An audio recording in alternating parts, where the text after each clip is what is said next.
Good morning. Sounds weird to say that. Usually we're at tournament play when we say good morning. Good morning. Welcome to another Jackson Hole High School broadcast for Jackson Hole Radio. I'm Jake Nichols alongside Liam McPeak, Mac Fairbairn, and Timmy K, ready to get all the action going as we go back-to-back this weekend. Rock Springs, and now it's Kelly Walsh, the big green machine that we've got to tackle next. You guys ready? Yes, I was born ready. This is going to be a very fun afternoon/morning for both games. Mac's already got his warm-ups off. He's ready to go in the game. He just needs a tap for coach. Liam, how's your basketball skills? Definitely weird to say a basketball game in the morning, but yeah, I'm looking forward to this one. All right. We will set the scene for the girls who are ready to tap here. Scheduled time at 11:30, and that should be pretty much on time. We just want to remind you that all the action, as usual, brought to you by our good friends Young Life of Jackson Hole, where they're all about teenagers. Jackson Lumber, Jackson's original board store. The McPeak Group, Jackson Hole's premier real estate team at Sotheby's International Realty. The Town Square Inns of Jackson Hole, including the Adler Inn, Elk Country Inn, Cowboy Village Resort, and 49er Inn and Suites. Big O Tires sponsoring the scoreboard. I got to remember to mention, is that an intentional foul? As I'm getting caught up in the play, that saw that Ackley girl commit a mugging. Big O, I got to remind me to mention Big O Tires more often. A reputation you can ride on, Target Plaza, anything like that when we mention the scoreboard. And Great Northern Coffee. Their old world brew style makes all the difference. Those are our sponsors, and remember to get out to them early and often as you can. This JV team, as we talked about yesterday, the freshman and JV Lady Bronx team getting better and better with every game. And I think next year, hopefully you guys will still be with us, and we'll be able to see the fruition of what is being planted last year and this year with the girls team. The varsity team they're going to be ready to destroy next year. Absolutely. They're very young. They get more experience by every second they play. They play hard. They play as a team. It'll be very fun to watch. All right, we'll tee up the girls pregame when we come back. You're enjoying Bronx basketball on KZ95, the Jackson Hole Radio Network, in cooperation with my local radio sports network. And I know the Kelly Walsh folks, a lot of Kelly Walsh folks are going to be listening and watching this stream today because they don't have any coverage back home. And we're happy to step in and step up. We're going to say a lot of nice things about your girls and boys. We try to do a neutral broadcast, except for Liam, who bleeds black and orange. And, of course, he still attends the school. So we can't blame him. But, yeah, we'll try to call it down the middle and mention your kids as well. We'll be right back with more in the pregame. Experience Jackson Hole like a local while staying at the Antler Inn, Elk Country Inn, Cowboy Village Resort, or 49er Inn and Suites. With the best entertainment, dining, shopping, bars, and brews all in walking distance, you'll never want to leave. Call 1-800-4-TETONS or find them on the web at townsquareinns.com. He runs across, goes to the red part of the section. Black team has it. White team is not playing people down like they did before. Oh, it looks like they're lining up to do something. And shoots, and boom goes the dynamite. Oh, he's gonna get more than one shot. Oh, shooting again. And the dynamite does not go boom that time. Play-by-play is hard. So is Jackson Hole Real Estate. Get a pro. McPeak Group proudly supporting the Bronx on their march toward a state championship.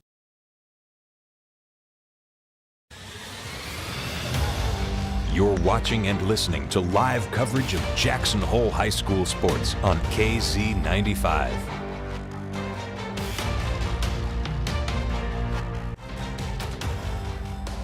Back to the action, and I knew I forgot something. I forgot to update our keys to the game, so we'll just make them all up. We'll each provide one key to the game that we think is going to be important. We're beginning with the girls. First, we'll update you on what happened yesterday. Girls played a really good game. It came up short against Rock Springs. That Rock Springs girls team, very talented. How many times this year do we say it, that our girls put up a really good effort but ran into a buzzsaw? I mean, every game. Yes, every game's there's been some struggles. The scoreboard isn't always what you want to see, but there has been improvement here and there in every game, every second. It's just more experience for these girls to build upon for the future. Yeah, I mean, you don't become just a championship team overnight. It's just kind of step by step. We got to get better at this. We got to get better at that. Keep moving. Yeah, and they're starting to do those little things right, starting to win small battles, starting to set achievable goals and get there. There's just scoreboard not reflecting it yet. Coach Sean Shockley's girls now 0-16 overall, 0-3 in quadrant, and just bottom feeders in about every step. But they're getting better, and things to watch today. Zoe Bosch brings it night after night. She'll have to bring it morning after morning now. Grayson Rosenberg, Mads Holland, they're called upon to take care of other teams' bigs. Thankfully, this afternoon, there shouldn't be a lot of down-low work. This is going to be a game for the guards, I'm thinking. But we'll see. Kelly Walsh, Lady Trojans, come in with an overall record of 7-10. They're coming off a big win last night, 65-60 over Star Valley, despite Kenley Engelhardt just going off. I think Engelhardt had a personal best 30 or 28. Her personal high is 29, and she was at 28 or 30. I mean, she was just crazy on fire. But Kelly Walsh managed to put away Star Valley on their court. Coach Kayla Gilliam, did a great job with that team. They're 2-1 in quadrant now. They're on a 5-game win streak. They're red hot. Unlike Rock Springs that we saw last night, though, they don't quite have as deep a bench. They're basically a 2-guard team. Peyton Hill was the leading scorer for the Trojans last night. The senior, who was a 2-time soccer All-State and committed to UW. So you're going to be seeing more of her in the, what do they call the Cowboys? Orange and gold and brown and gold. The brown and gold, yeah. I'm excited. Peyton is a real good soccer player, real good athlete.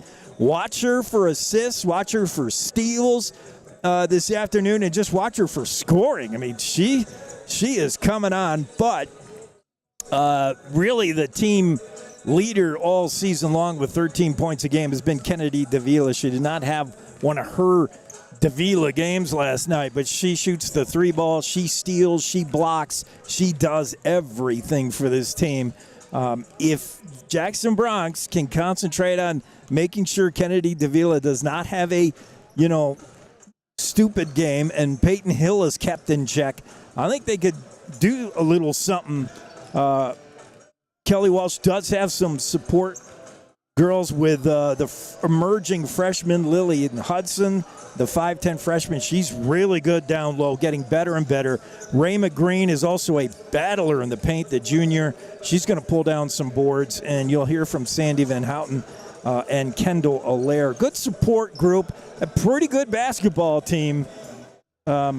Lady Bronx, again, going to have their work cut out for them this afternoon. You want to give keys to the game for our Bronx? What do they have to do well? What do we want to start with, Mac?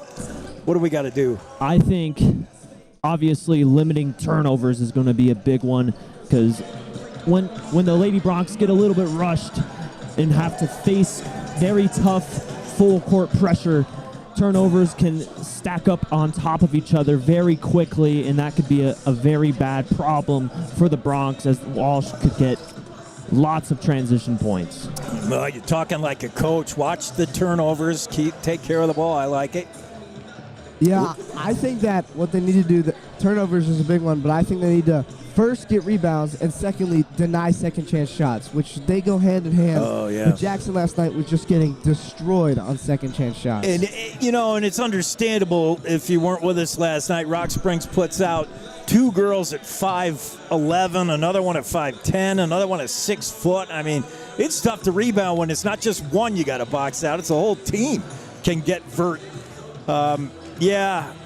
Deny second chances and don't hurt yourself. Yeah, both what you're saying is don't give Kelly Walsh, free stuff. Don't just turn the ball over and say, here you go. And when they miss, don't say, here, take another chance. Yeah, that would go a long way. I'm just going to echo what you guys say. I'll double down on both of those. When we come back, we'll talk more. Maybe we might have a little time to talk boys basketball. We'll see. Let's take one more quick break. You're enjoying Bronx basketball at KZ95, the Jackson Hole Radio Network, broadcasting in cooperation with MyLocalRadioNetwork.com.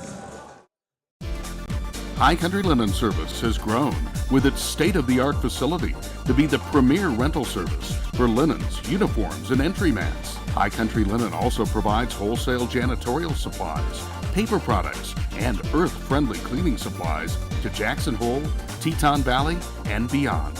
Call 733-2638 or come see us at 355 North Glenwood.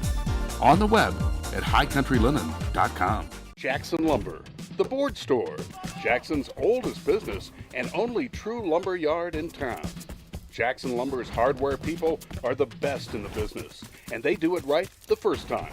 Jackson Lumber works with people who make a living building, so the tools they sell are definitely the best hand tools and power tools available, with names like Vest Tool, Milwaukee, Makita, Skillsaw, Senco, Fine, and DeWalt. Jackson Lumber, the board store at 130 South Grovemont.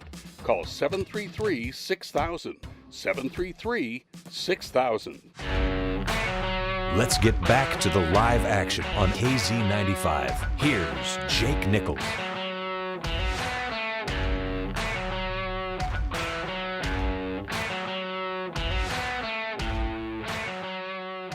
We're back courtside here at Jackson Hole High School Gymnasium. I don't know what they put in the water at Kelly Walsh, but both the girls and boys shoot threes, lights out. Boys, that's all they want to shoot is threes. It's unreal. Girls as well. This is the number 2 ranked three-point shooting team. They hit 30% from distance. That's pretty good. They hit 37% from the floor. That's ranked 6th. 42 points a game on average. Not among the top-ranked teams. Decent defense, although they can fall asleep at times. They play the same as the boys. They play a 2-3 zone, and they can get sloppy with it. They pass well. All-time record against these teams for our Lady Bronx. Kelly Walsh is undefeated against the Bronx. And, granted, the Bronx have only been in the 4A conference for 7 years now. Yeah. Still looking for that first win, but on the game plan, as you were saying, Kelly Walsh is a very good three-point shooting team, so I'll expect Jackson to be matched up. They don't want to allow threes, and they want to make Kelly Walsh earn it from inside. I think so. You think they'll be man, and we'll see Zoe on Davila or Zoe on Hill maybe. Raina's pretty good defensively. I don't know if she'll come out on the perimeter as much to cover those girls, but yeah, whoever is manned up, if Jackson's in man, they've got to take care of number 2 and number 24. If they get going wild from distance, points can stack up in a hurry for the Green Machine. Yeah, I think that honestly, with Kelly Walsh having much more shooting type offense, it's going to be better for the Jackson Bronx, because we've seen Jackson really struggle against teams that have good dominant bigs. And Jackson against Green River, they really did shut down that 3-point. So yeah, I guess maybe we'll see that tonight. Yeah, and it makes your rebounding point more importantly. If Kelly Walsh is not feeling, and you don't always make threes, obviously you're shooting threes at 30%, you're missing 7 out of 10 of them. So getting those rebounds, that's where it's going to be important for the rebounding girls, Holland, Rosenberg, and Raina Rhodes as well, to pull down boards, especially defensive boards. Make sure when Davila and Hill miss, and it's not often, that you get that rebound. Yes, the Bronx can't go ball watching. It's going to be long rebounds with long shots equals long rebounds, so they're going to have to pay extra attention to where the ball is going off the rim. Yeah.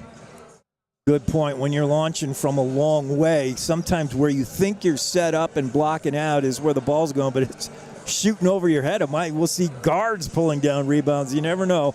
Everybody has to be prepared to make sure when that shot's in the air, turn, look, and get that ball if it isn't in nylon.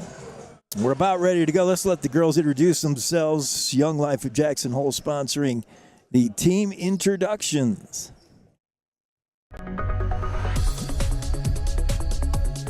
Ashley Chamberlain, sophomore. Marlo Strickland, sophomore. Youngwood Garcia, junior. Melanie Yedel, senior. Zoe Walsh, sophomore. Allison Burchup, junior. Camila Ramirez, sophomore. Sophia Vasquez-Baez, sophomore. Lucy Webb, junior. Rita Rhodes, senior. Gracie Rosenberg, senior. Matt Holland, junior. Shannon Nolan, junior. Hayden Falk, sophomore. Brielle Meerman, sophomore. Pat Ankeny, junior. Harley Lommel, sophomore.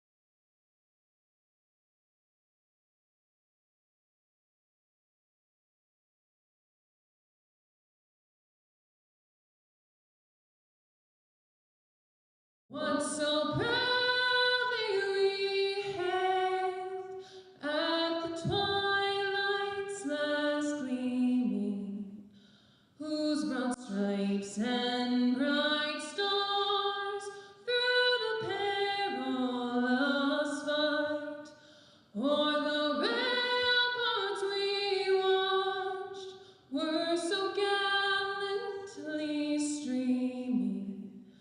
And the rockets eclair, the bombs bursting in air, gave proof through the night that our flag was still there.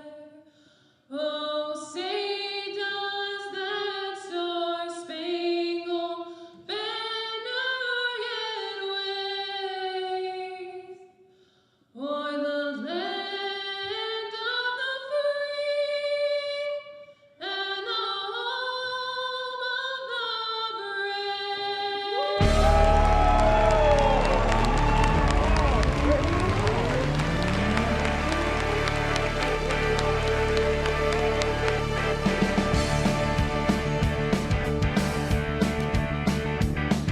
Atta girl, Mads. She got the nice, sweet voice, and now it's time to turn the sweet into something sour and get tough down low. We get our starting lineups, beginning with the Kelly Walsh Lady Trojans. It's going to be Kennedy Davila, the 5'6" junior, averaging 13 points a game. Lillian Hudson, the freshman, gets the start, 5'10", averaging 9.5 a game.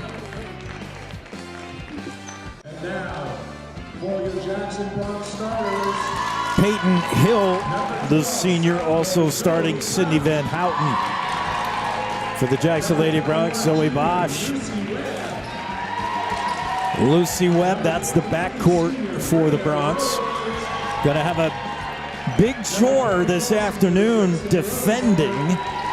Raina Rhodes, the swing player. Rosenberg, I guess she's a center. Mads Holland, the power forward. And that's your Lady Bronx moving left to right on YouTube. They're in their home whites, trimmed in black and orange. Holland with a nice launch. Going for assist. Wow. Kelly Walsh in their road greens, trimmed in white, and they're moving right to left to tap. It's going to be Rosenberg along with the freshman Lillian Hudson.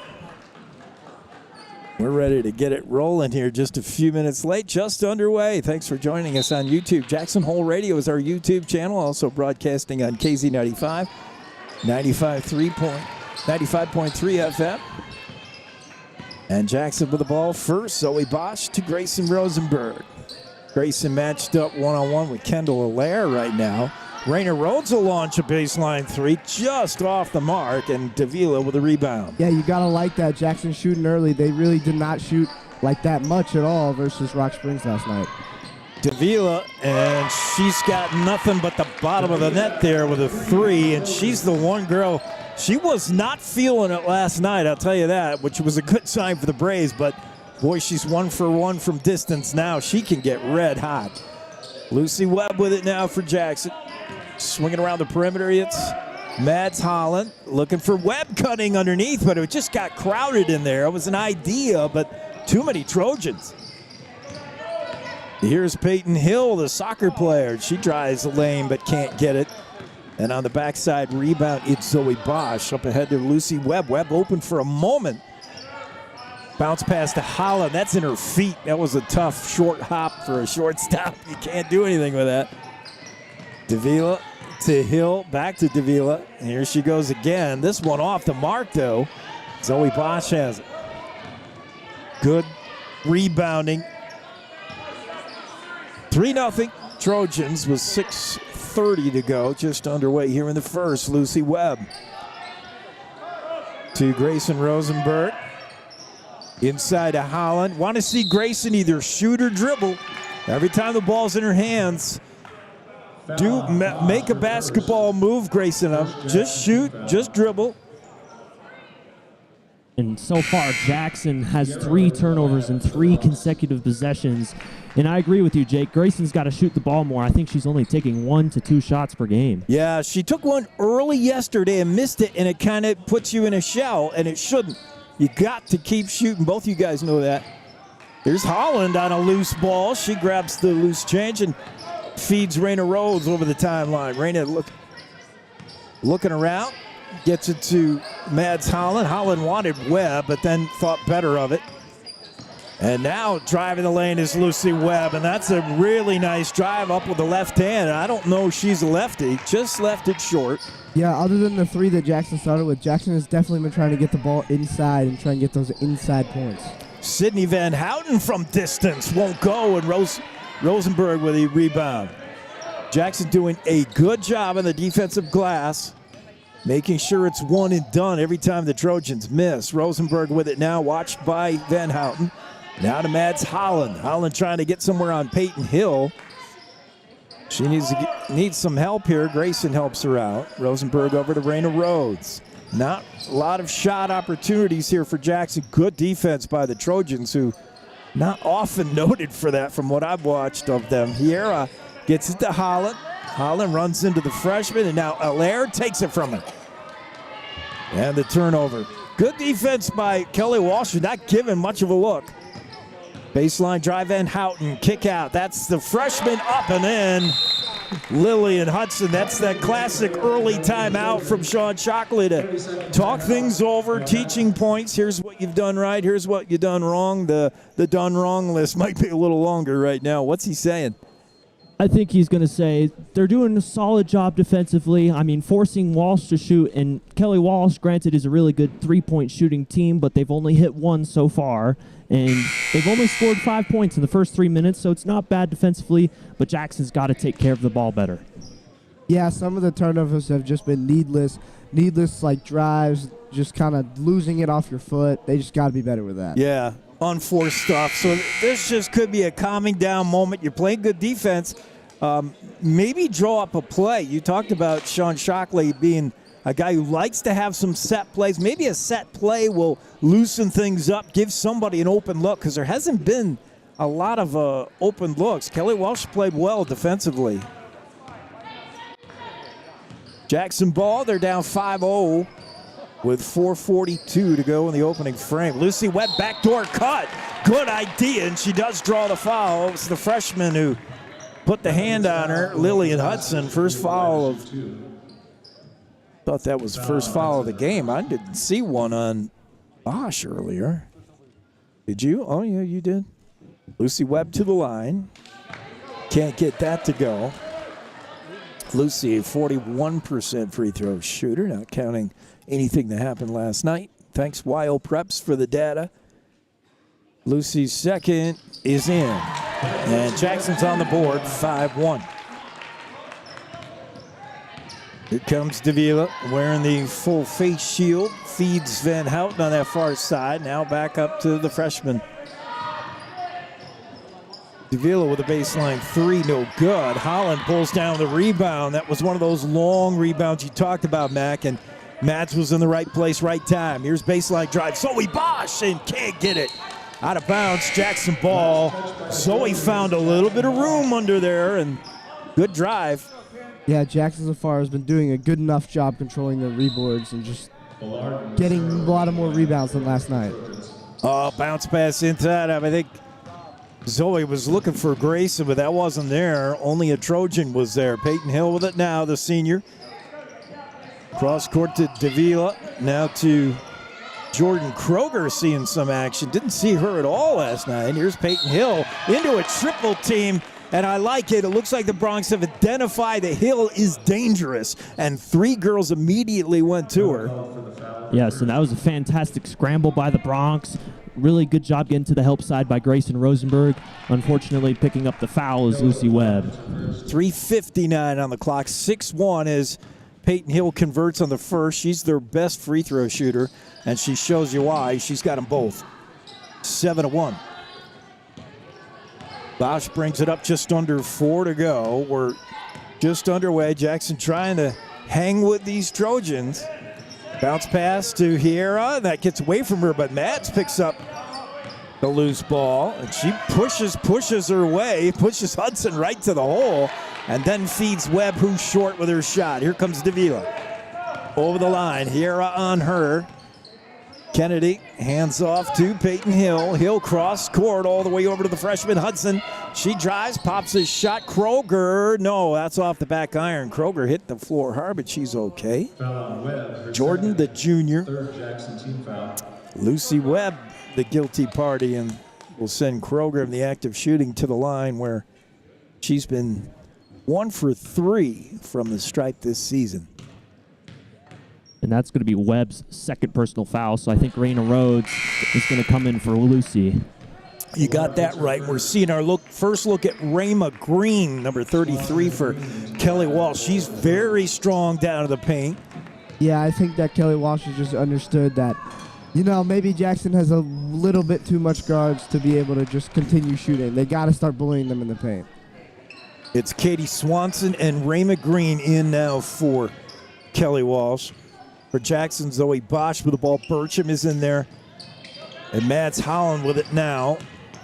Mads driving the lane on Rayma Green. Draws a foul. And Green is a fouler. She plays a brutal game, if I could say. In fact, in watching Green River last night, maybe it's just because they were playing star, but they're very, very physical. I mean, mean physical. And drawing fouls might be an approach. Mads got the first.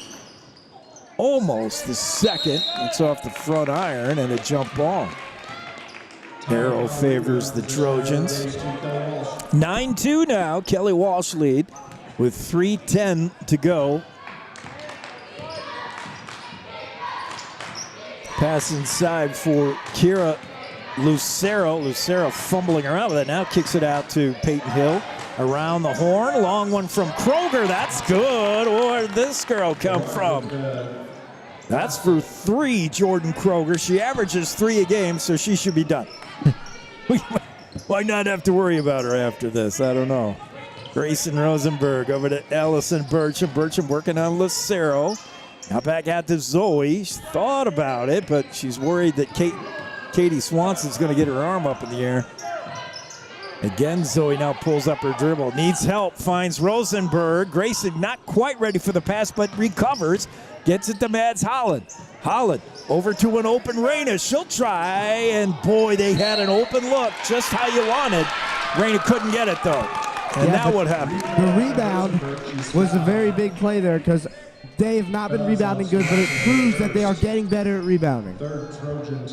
And that's twice in a row that Rosenberg has gotten very strong rebounds, and one ended up in a jump ball, and this one ended up in a foul. Good job, Grayson.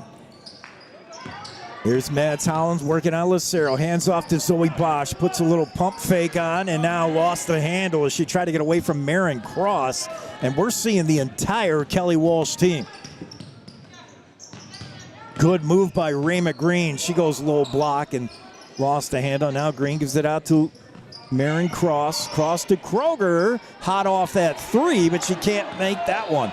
And Zoe Bosch is there on the backside for the rebound. Zoe brings things to the top of the circle. Raina Rhodes. She still has her dribble, but she won't, and tries to float one to Mads Hollins. That didn't get there. Kira Lucero. Yeah, passes like that have just been the kryptonite of this Jackson team so far. And she could still dribble, too. There was no need really to force a floater in there. There's 4 Lady Bronx surrounding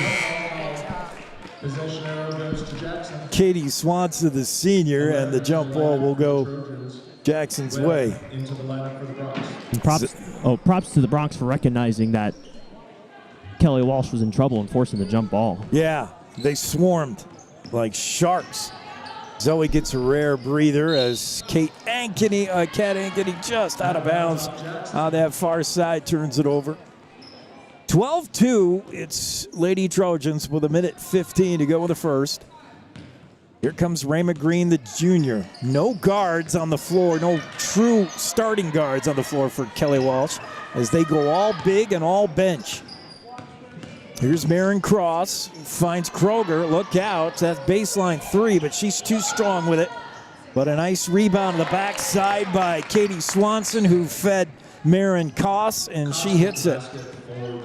Koss makes it 14-2.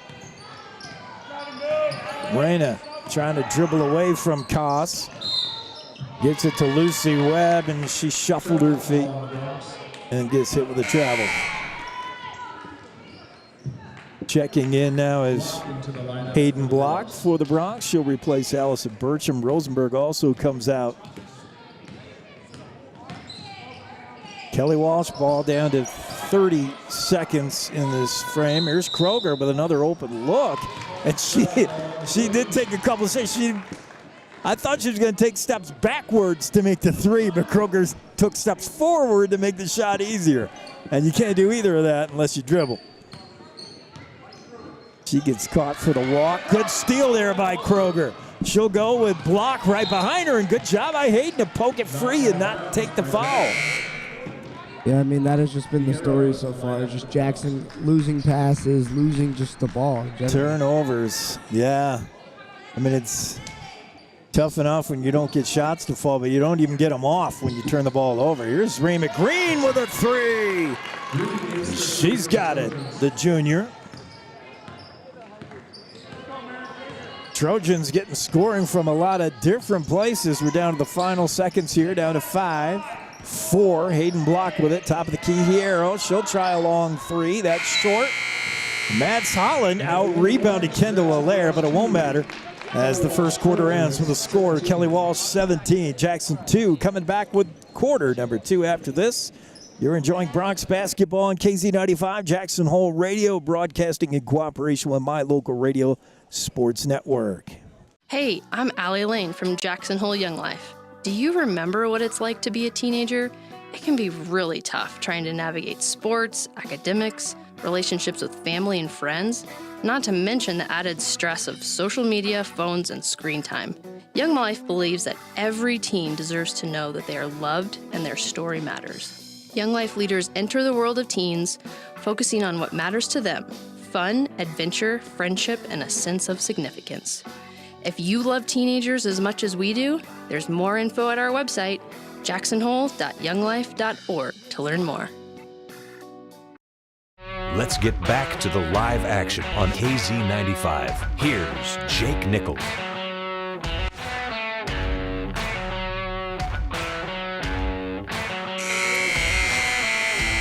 We got our fancy 2-camera shoot going as we close in on the Jackson girls bench. Watch out, SVI. We're going to be up to your level here pretty soon. Duke and Dahl, you've been put on notice. We got a whole 2 cameras. As we start the second quarter, K-Dub up 17-2.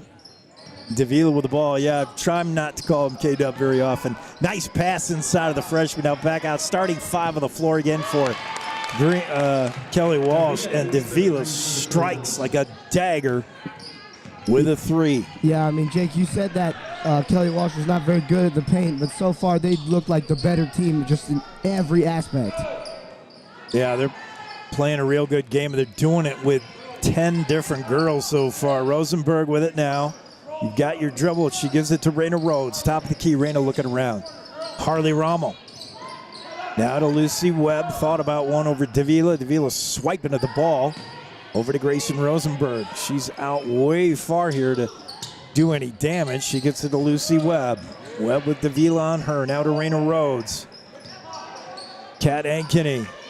And again, Kelly Walsh, like earlier in the game, just not giving you a whole lot of looks and not a lot of quick ball movement, just sort of slow, deliberate passes. Somebody's got a dribble drive, and that's been Zoe's job all season, but she's not on the floor. Long three from Lucy Webb out of bounds.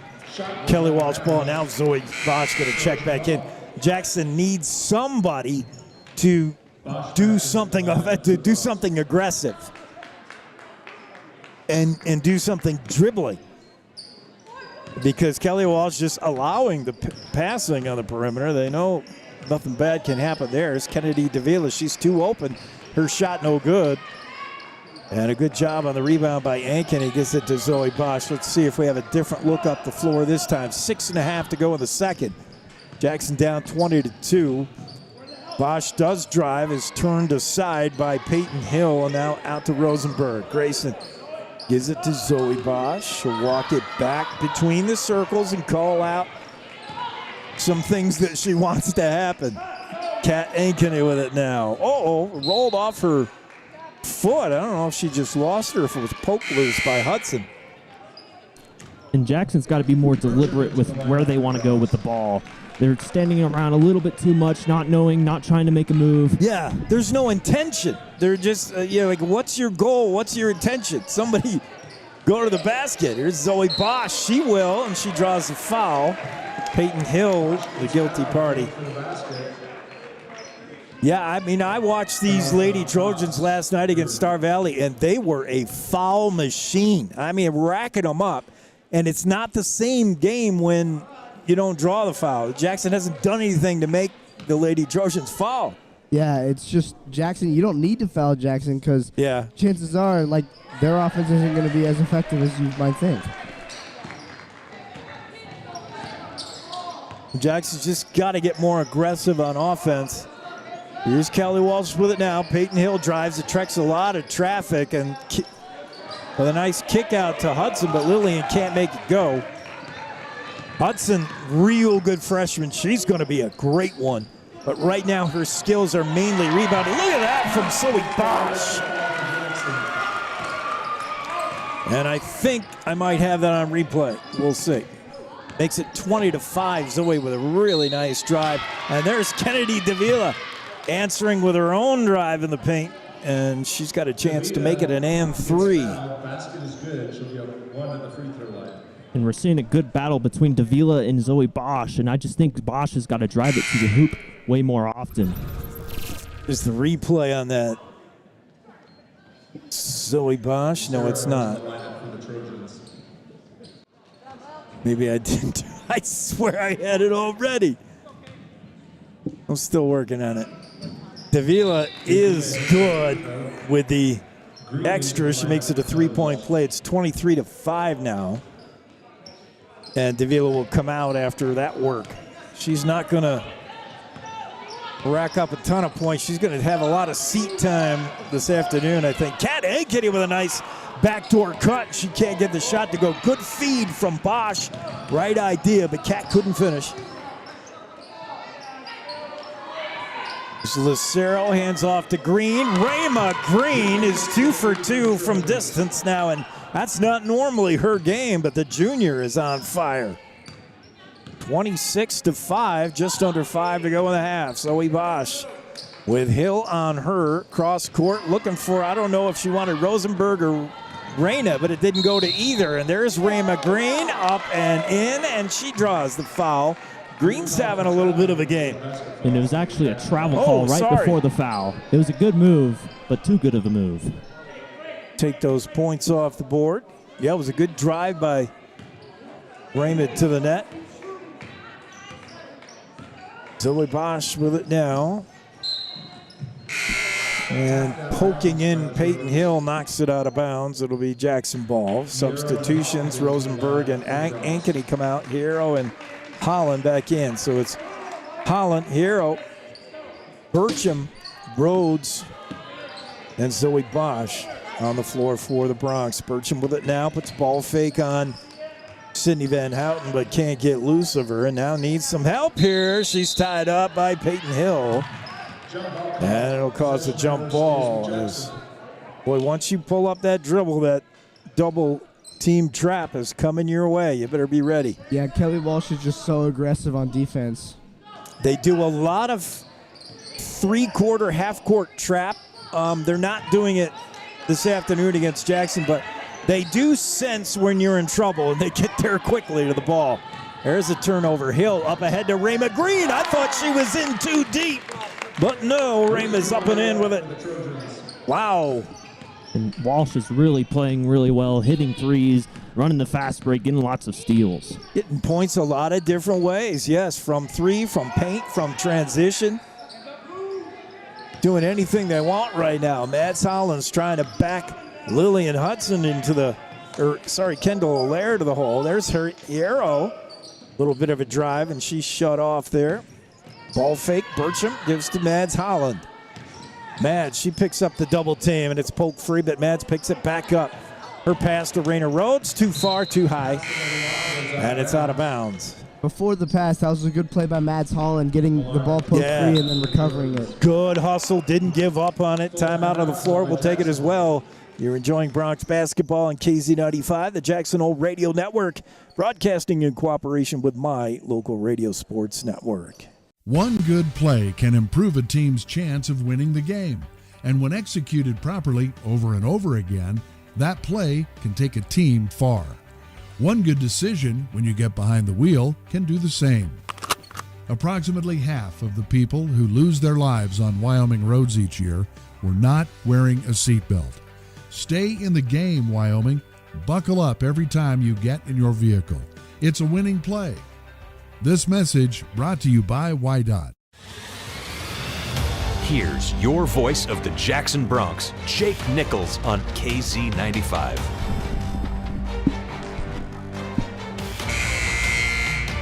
Back courtside, Coach Sean Shockley going over a few things. Did he pull out the whiteboard? Yeah, he did. I don't know if we're at the whiteboard level yet. Right now, it's all just headspace, man. Just trying to keep the girls confident, work on a couple of general things. Here comes Rayma Green. Wow. She's impressed me with her ball moves, but she can't get that layup to go. Yeah, that was a good idea, noticing just Jackson does not have Grayson Rosenberg in right now, so you can kind of get some more points down there. Right. Burcham with a good drive. She draws a foul on the reach in. That's going to be Jordan Kroger, who's hit a few threes. Burcham to the line. 21% free throw shooter. 3:15 to go in the half. 28-5. It's been all Trojans. And even though Jackson isn't a fantastic free throw shooting team, they still got to score without the clock running, because that's how they chip into this lead and come back. Allison got them both. Good job, 28-7. Green River, it's Rayma Green, normally the forward, I would say, on this team, but she's ball handling now with both guards out. Rayma out of control, shot no good. Mads Holland, great backside rebound. Is that any shot that fails to draw iron is sometimes hard to rebound. There's Mads. She got loose, lets it fly, but it's no good. Backside rebound there by Kira Lucero, and the Trojans bring it up court. That was a good idea from Mads Holland. You know, she dribbled around them, and more you see more dribblers than just Zoe Bosch emerge on this team. Yeah, she had the girl who was covering her fall down, and Mads knew that. Jump ball here as Lucera and Zoe Bosch go to the floor. Possession error goes to the Trojans. It'll flip the arrow at least. Sydney Van Houten checks out. Back in is Marin Koss. So Green River, all bench players with the exception of maybe Rayma Green, who pops one there, can't get it. Kelly Walsh, not Green River. Kelly, what did I call him? Oh, Green River, because they're so green. Long shot there from Zoe, and it's just short. Rebound is Jordan Kroger. Kroger and Green right now pacing the Trojans as they hit some bench players in this one, recognizing that they're playing the Bronx. Good job by Coach Kayla Gilliam to get everybody a look, get everybody touches. Foul on Swanson. Foul on Katie Swanson, the senior. Foul for the Trojans. It's Katie's second. For Jackson. Mads comes out. She's a little, what happened to her, Gimpy? In some pain. Rhodes, Bosch, Hierro, Rosenberg, and Burcham on the floor for the Bronx. So he got away from her mark, and the shot is blocked at a foul. Going to be called on Kroger. Yeah, Jackson so far has just been all charity stripe. I mean, excluding that one layup from Zoe Bosch. Zoe from the line has it. It's 28-8. Jackson's cut it to a 20-point lead. Zoe has 4 points to pace the Bronx so far. Her second won't go. Long rebound comes all the way out to Rayma Green. She's got it. Rayma with the pink kicks, works her way to the left block, and now feeds Kroger. Kroger wants to get it inside of Swanson. That almost didn't work. Green, she's open top of the key. No good. Rebound. Lucero came flying in over the back of Rosenberg, but it's going to be the jump ball in the arrow favoring Jackson. Checking in Allaire. There's been a lot of jump balls in this ball game. There has. There was not many last night, so maybe we've stored them up in the bank. Zoe now. Matt's hauling off to the side, not on the bench, talking with the trainer, Dan Lindsay. Mads is... Did you say Mads is pretty tough about injuries? Did she play through pain? Yeah, I would think so, too. Got to be something serious to have her sitting for too long.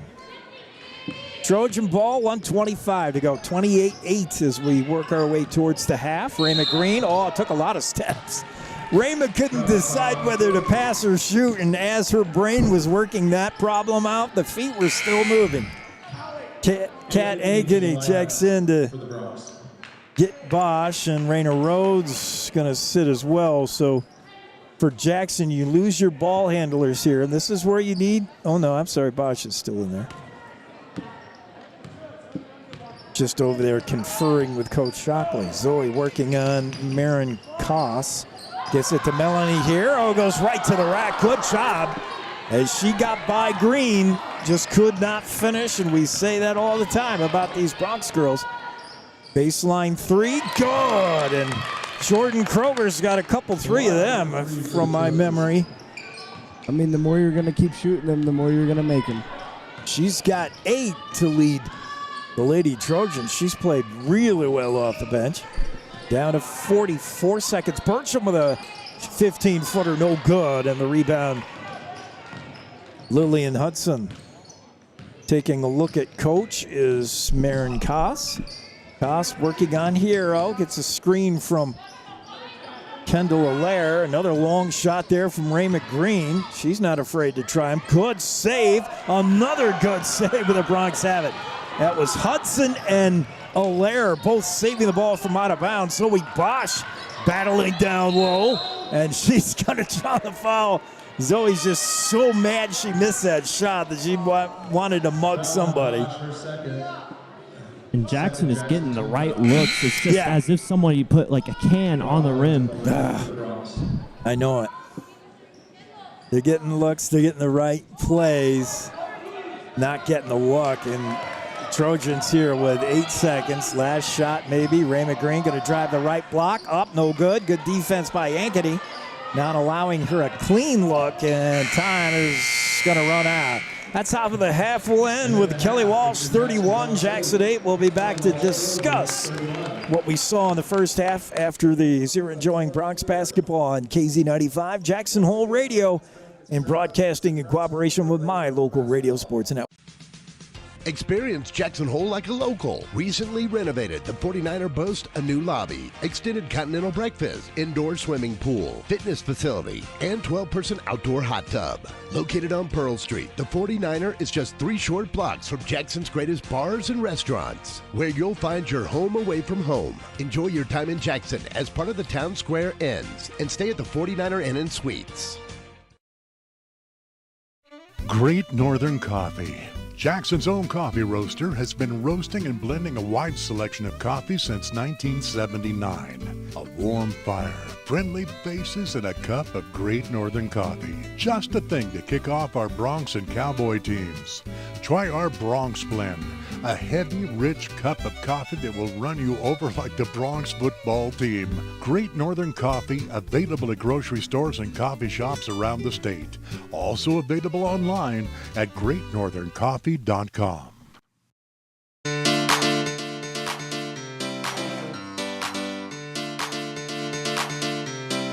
Halftime here at Jackson Hole High School Gymnasium. 31-8. It's Trojans over the Bronx. Coach Sean Shockley, one of the things he could be talking about at the half right now is reminding the girls that for the most part, they're probably going to see a lot of the bench players for Kelly Walsh. So girls more on their level. It's not going to be Davila. It's not going to be a lot of Hill. It's going to be girls that are on your skill level. So recalibrate. Whatever you talked about in pregame, stopping Davila, working on Peyton Hill, recalibrate and recognize you're playing a team that's on your level. You should be able to hang with the Trojans for the next 16 minutes. What else is Coach Shockley talking about, Liam? Yeah, I think he's just limiting turnovers. That's just been the big thing.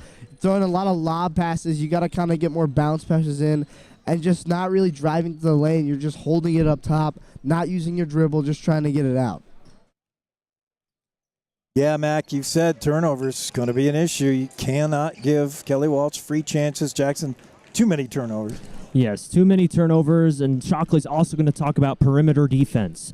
Kelly Walsh is getting way too many three-point shots, and that's their MO. They love shooting the three, and so Jackson's got to close out better to stop those three-point shots from going in. Yeah, and the girls, maybe a little bit of sleepwalking this early morning because we've seen them play better D. In Pinedale they did. Last night they did. They've been better defensively than they have been so far this afternoon. So, yeah, they might have been just a little late hitting the alarm this morning. But I think this second half is a time to start doing more things, and it's got to be more than Zoe Bosch that makes some offensive aggression. The pass, if nobody's dribbling and the passes don't have intention, really you're just biding time until you turn it over. They got to be more goal-oriented, play with more intention in the half-court offense game. And it has to be more than Zoe that puts the ball on the floor and tries something to create. They need a creator, and you can't reinvent yourself at this point, but it's time for some of the girls. Who wants to do it? Allison, Lucy, Grayson, you want, in this second half, do something that you wouldn't normally do. Get out of the box and go try something and try to create offensively. Absolutely. That's my hard advice. Yes, I think Jackson's also going to draw some more fouls. They did a pretty solid job drawing fouls in the first half, and that's how they got a lot of their 8 points. And they matched the total amount of points that they got yesterday against Rock Springs, so the scoring output has been better today. And so to keep that scoring going up and up is to draw more fouls. Yeah, and Kelly Walsh is willing to give those fouls. Kelly Walsh is fouling as much as they can, and they're doing it because Jackson is just letting them get bullied. Kelly Walsh likes to foul, get under your skin, and just continue to bully you. Yeah. You better get down there and do something. Can you come back? I'm doing online right now. I've had some finding housing. Yeah, and in anticipation for the boys' game. You're seeing right now the boys warm up. A lot of dunks from Keelan It's good Mason to see you. I barely and recognize you. Andrew. Looking forward to that one after a hard-fought one last night versus Rock Springs. Yes, this is going to be a very fun game, Liam. I'm very excited. Evenly matched teams once again, similar records. Walsh always plays aggressive and physical, but while they shoot lots and lots of threes, Jackson's going to have to probably be manned up as well. Yeah, and maybe go into their guards some more this game. You might see more of Owen Kana. You'll definitely see a lot of Seb Brunner. Absolutely. Jackson's also, once again, got to use their size. Give the ball to Andrew Hanna, who had a fantastic showing yesterday with 26 points. Let's see if he can have another 20-point game under his belt. You guys have moved right on to the boys' game, huh? It's J.C. Chatham, remember her? Yes. Oh, man. She's like a full-grown woman.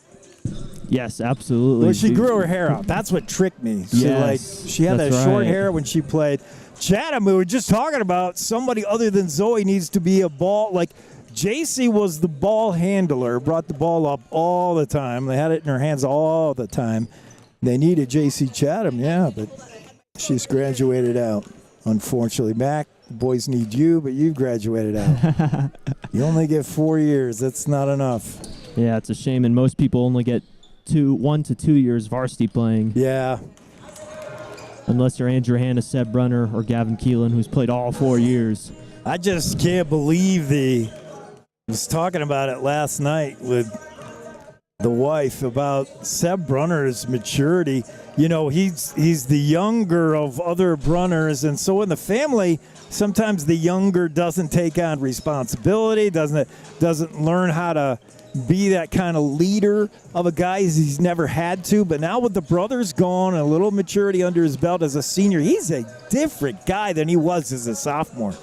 I mean, he's keep the emotions in check. He leads the team when he needs to with encouragement. He's playing both sides of the court, defensively, offensively. He is a different guy. I would love another couple years out of him. Can we redshirt him now? No. Unfortunately not. There isn't going to be any super seniors next year. Super senior.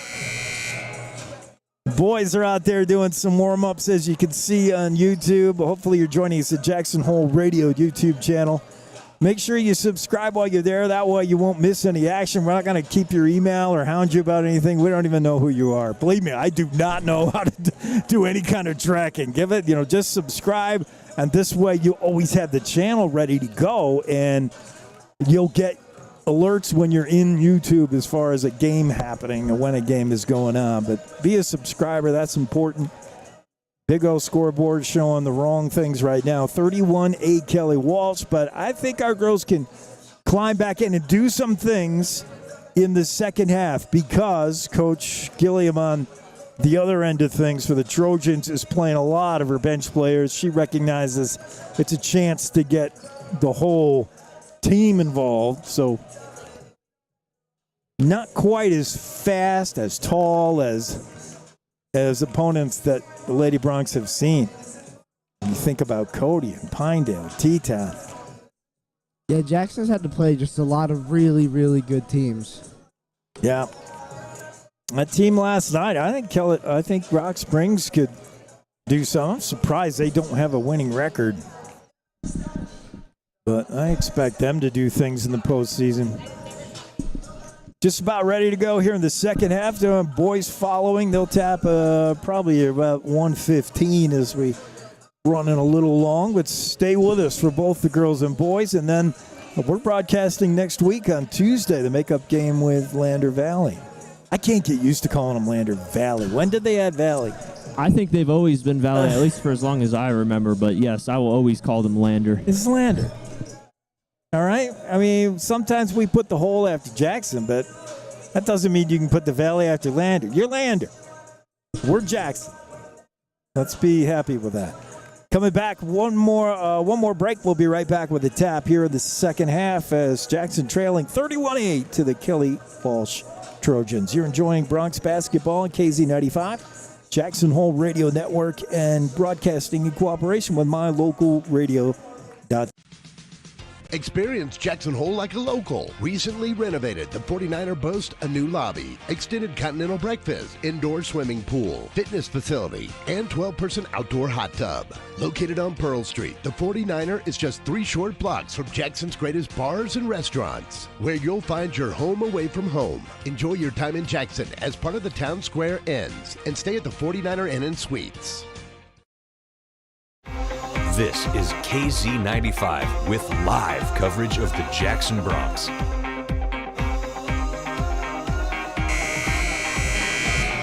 Once again, a big howdy from Jackson to our Kelly Walsh fans listening in from Casper. Is that where Kelly Walsh is? Yes. Yeah, okay. As we get the ISO on the girls' bench, Coach Shockley telling his girls what I hope he's telling them is, hey, it's a different game now. You're still going to see the starters a little bit for the majority of the final 16 minutes. You're going to see a lot of players that are a little more evenly matched with you, so don't be afraid to do stuff as we get underway here in the second half, third quarter.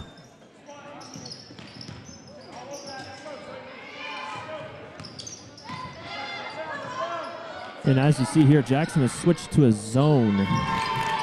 Interesting approach, as that's going to force Kelly Walsh to shoot more threes as they hit a three right there.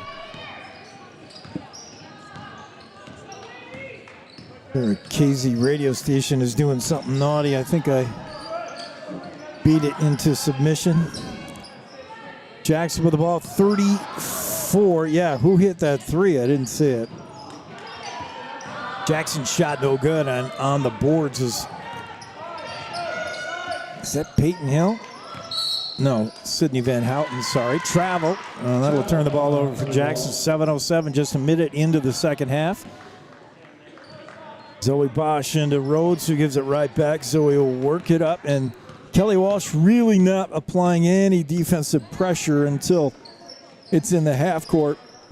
Their defense has been good at times, but a lot of that's been Jackson's fault. They're really not trying much of anything. That pass to Holland is too high, and Davila picks it up now. Kennedy works it to Peyton Hill. Back to Davila. Long three from well beyond the line, and she's short with it. Mads Holland. Davila just been very good shooting from three so far, making every single one, it seems. She's got a dead eye. Peyton Hill brings more of an all-around game. She'll shoot threes. She'll also drive. She's been real quiet. But Davila, yeah, when she puts it up, it's going in. Zoe Bosch trying to work on Davila there. Poked loose by Hill, and a good job. The reason Hill leads this team in steals. Here comes Van Houten, hands it off to the freshman, Lillian Hudson, who puts it up and in. 36-8. Kelly Walsh also very good passing. I've noticed on film too. They really, if you leave somebody open, they're going to find her. Real good passers. Grayson Rosenberg. That pass almost picked off by Hill. The long shot from Zoe Bosch, just short, but the back side rebound by Lucy Webb. She fires it out high to Rosenberg. It was tipped, but it did get to Grayson. Mads Holland, she'll try a long three as she wasn't really challenged. Hill got out there late. The rebound goes into the hands of Davila. Kennedy pushing the pace up ahead to Hill. Puts a move on Mads Holland. Got around her and up and in. And Peyton Hill can do that. She's pretty shifty. She got around Holland. Sean Shockley doesn't like any of it. And there he goes to the whiteboard. We'll stay here on the break and take a look at what's going on down there as Shockley tells the girls, that's not what we talked about at halftime. Baby. Yes, it's been more of the same. The turnover problem's been critical for the Bronx, and Kelly Walsh has been the only team that has scored in the last 3 minutes to start this half. Jackson's still looking for their first points of the second half, as you say, Mac. 5:19 to go in the third. And Coach Gilliam on the Green Machine side still putting out her starters, and then you get the sense that pretty soon here she's going to give them the afternoon off. Both these teams played last night. Bronx lost right here to Rock Springs, and Kelly Walsh won a fun game, high-scoring game, 65-60 over Star Valley at Afton last night. So both these teams might be a little sluggish here in the second half. We'll see. Lucy Webb with a good look three, and everything about it looked nice. Just didn't go in that hole. You got to measure that cylinder. Yeah, I mean, you can't just learn how to shoot just right now. I mean, you got to keep taking shots. You can't get that cold, and even if you do get cold, the only way to get out of it is to keep shooting. Peyton Hill takes a break for the Greens as Davila puts a move on Webb, swings loose, feeds Allaire, and Kendall can't get it to fall, but the rebound by Hudson, no. And Ankeny had her hands straight up, says it can't be me. It is her second. And to the line goes the freshman Lillian Hudson, 41% free throw shooter. And she's clean with that, nothing but net. Leads the team in rebounds as well with 7. And again, we've talked up the freshman Hudson, 5'10". She might not be done growing, and she's going to be a key piece to this team moving into the future. Kelly Walsh, very young. We haven't talked about that. They don't put many seniors on the floor other than Sydney Van Houten. Hudson's going to get another free throw as there was a lane violation against the Bronx. Oh, boy. And that one's good. 40-8 checking in now is Kira Lucero. She'll replace Lillian Hudson. And we also get a look at Haley Larson. I promised her mom and dad we'd talk about Haley. I'm expecting big things from 15. Come on, Haley. There's Lucy Webb over to Raina Rhodes. Bounce pass back to Webb. Nice give and go, but no good. And down goes Jordan Kroger went down hard. Kick out Lucero with a top of the key shot. No good. Rebound. Kroger battling with Bertram, and the travel on Kroger. It'll be Jackson ball. 4:33 to go in the third. 40-8.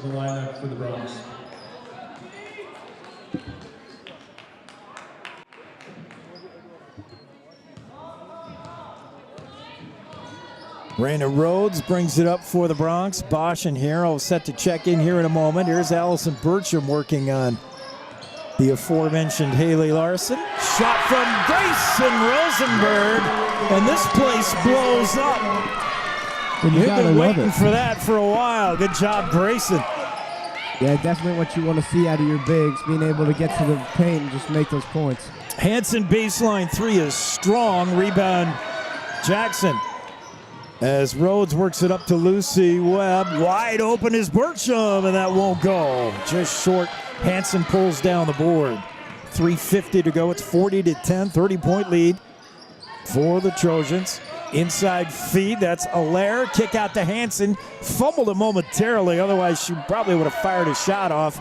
Rebound underneath, wide open is Jordan Kroger. She's having a bit of a game. Kroger with, no, they're going to give that to Allaire. I thought that was Kroger. Yeah, that was a pretty good pass by number 15. Definitely something you want to see out of Jackson, too. That's our Haley Larson. Here's Grayson Rosenberg, hot off her bucket.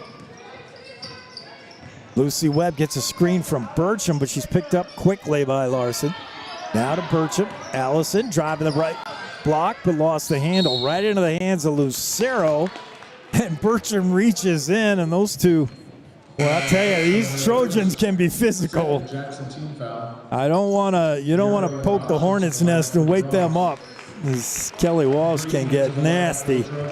Davila comes out, so her Ann Hill and most of the starters out now. We're seeing a lot of JV team. Green feeds Hanson. Nice bounce pass inside of Lucero, but they kick it back out. Here's some of that slick passing from Kelly Walsh. If somebody's open, that's somebody's. Hanson rolls in and out, no good. Lucero, that's off her. It'll be Jackson ball. Yeah, Kelly Walsh really whips it around pretty well sometimes. For the Trojans. Kendall Allaire checks out for Kelly Walsh. Zoe cross court to Bertram. She's open for a moment, puts Hanson in the air. And a really good job by Allison. She got Hanson off her feet, took the shot, but it won't go. Yeah, you got to like the shot. You got to take more of those shots just throughout the game instead of just holding it. Ray McGreen, and that ball goes into the bench. It'll be K-Dub ball. It'll be inbounds from Haley Larson. Gets it to Green. Rama walks it over. Far side, long three, Kroger. And she's knocked down, and that'll be 3 at the line, I think. The foul's on Zoe. She was in foul trouble last night, and she's got 3 now. And it's just a product of how she plays. Just plays so intensely. And that's something you never want to see is fouling the three-point shooter because it's more free throws at one single time. Got that. Kroger came into this game 1 for 3. She misses that one. 2:21 to go, 42-10. She makes that, and it's 43-10. And she'll get her third try here. The junior, Jordan Kroger, eyes it and gets a friendly roll. That's in. And Kroger has 10 points. I believe that leads all K-Dub girls. Zoe Bosch with a left-hand dribble, working on Ray McGreen. Pulls up her dribble now. Needs help. Finds Hierro on top of the key. Melanie. She's in trouble. Bounce pass over to Grayson Rosenberg. Grayson back to Bosch. This place blew up when Grayson made a shot. She's a fan favorite. Get it to Grayson again. Burcham now picks up a double team, but finds Hierro. Melanie Hierro back to Burcham. She's got a chance, but somebody, that was Hansen who got a handout, or Larson rather, just did get a handout even though she was being screened. Here's Haley Larson. Ball fake, gets it to Ray McGreen. Green bounce pass inside of Lucero. Triple team and tied up. And a good job by Allison Burcham. Lucero trying to play the pivot and kick it back out, but she didn't have time to. 3 girls on her right away. Yeah, you said Kelly Walsh was the more team for fouling, but so far it's looked like Jackson is in this quarter. Jackson's got 4 fouls to Kelly Walsh's 0. It just shows you, Liam, don't listen to anything I say, as Katie Swanson is tied up with the 78th jump ball of this game. That's got to be nearing a record. We'll get our stats guy on that. Mac? Well, that's at least the third by Grayson Rosenberg off of rebounds, as Rosenberg has been very aggressive this game. 1:20 to go in the third. Jackson trail 44-10. Zoe Bosch out to Grayson Rosenberg. She's guarded by Lillian Hudson. Around the horn, Hierro to Ankeny. Ankeny, far side, finds Zoe Bosch. Zoe points, wants Hierro to cut across, and then tells her to cut across again. Zoe's just directing traffic, and her shot is blocked inside. A foul, no, just out of bounds, I believe. Rhodes checks in for Hierro. Mads Holland going to come back in for Grayson Rosenberg. Jackson ball, 44-10, under a minute in the third. Zoe Bosch looking around, nobody open now. Rhodes gets free. Rhodes tries one over the top of Swanson, no good. Rebound, Allison Burcham going to get a second chance here, but her pass inside of Zoe Bosch just got crowded. Somebody got a hand on it. Ray McGreen with it now. She'll pull up. Gets it to Jensen. Her shot. No, just short. Larson, sorry. I keep calling Haley Larson. Haley Larson. That's their second team foul. Foul on Katie Swanson, her third. Jackson ball with 35 seconds. 44-10 the score. It's been all green this afternoon. This game started in the morning. And there's a reach in by Ray McGreen. Got to be one of the more aggressive players I've seen. But she's tough. I mean, you need players like that. She's sort of Kelly Walsh's version of Mads Holland, maybe. Just tenacious. As Green trying to give Bosch a problem with the throw in. Here's Burcham. Bounce pass to Kat Ankeny. He's going to hand off to Allison. Allison's got free. She's going to try it. Just short. Nice screen. Burcham has a real good feel for when, and now Green bumps with Burcham. Yeah, that's Zoe Bosch's 4th foul, and that also puts Jackson into the bonus, I think. Green will go to the line with 10.8 seconds and a 34-point lead already. 44-10 Trojans. Green a 3 for 4 on the season from the stripe. She doesn't get there often, but she sends people there a lot. Yes, and she's been having a great game. She's got 8 points. She really has, and she's doing it from beyond the arc. I think she's got a couple, 3 of them, and surprised me. I've not seen her shoot from deep like that. She misses both. Rebound batted around for a moment. Burcham comes out with it, and that's going to be Green again on the reach-in. Rama's going to get to 5 quickly at this pace. 13 foul. That's her third. Time running down now. 7 seconds. Jackson going to play for a last shot as Hierro is going to trigger into Bosch.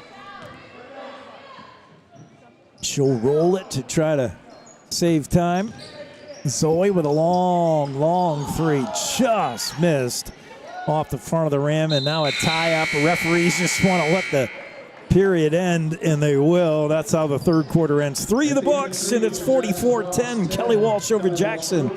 As you're enjoying Bronx basketball on KZ95, Jackson Hole Radio Network, and broadcasting in cooperation with MyLocalRadio.com. They say the best offense is a good defense. This theory applies on Wyoming's roads and highways just as much as it does on the basketball court. Always know road conditions before you head out. Visit wyoroad.info, download YDOT's 511 app, or call 511 for current conditions. Buckle up every trip, every time, and put away distractions, especially your phone, so you're better prepared for the unexpected. Finally, never drink and drive, not even a little, because buzz driving is drunk driving. This message brought to you by YDOT.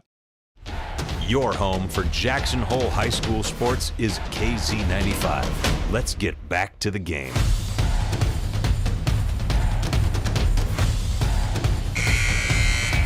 Well, we've mentioned a lot Jackson Bronx improvement, or things they're getting better at, and sometimes the score doesn't reflect the effort.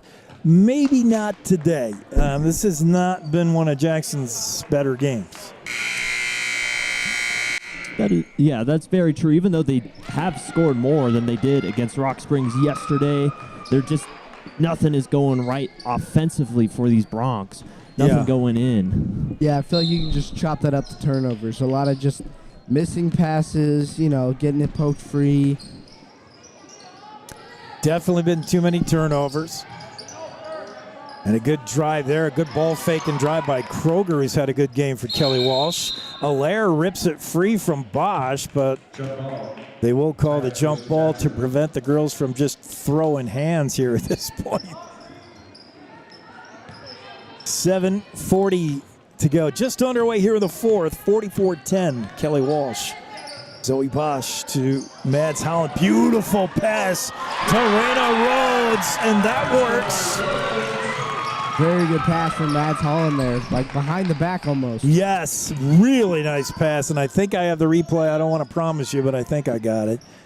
It's Jordan Kroger with it now. Gets it to Allaire. Long three from Davia, who stepped back in there.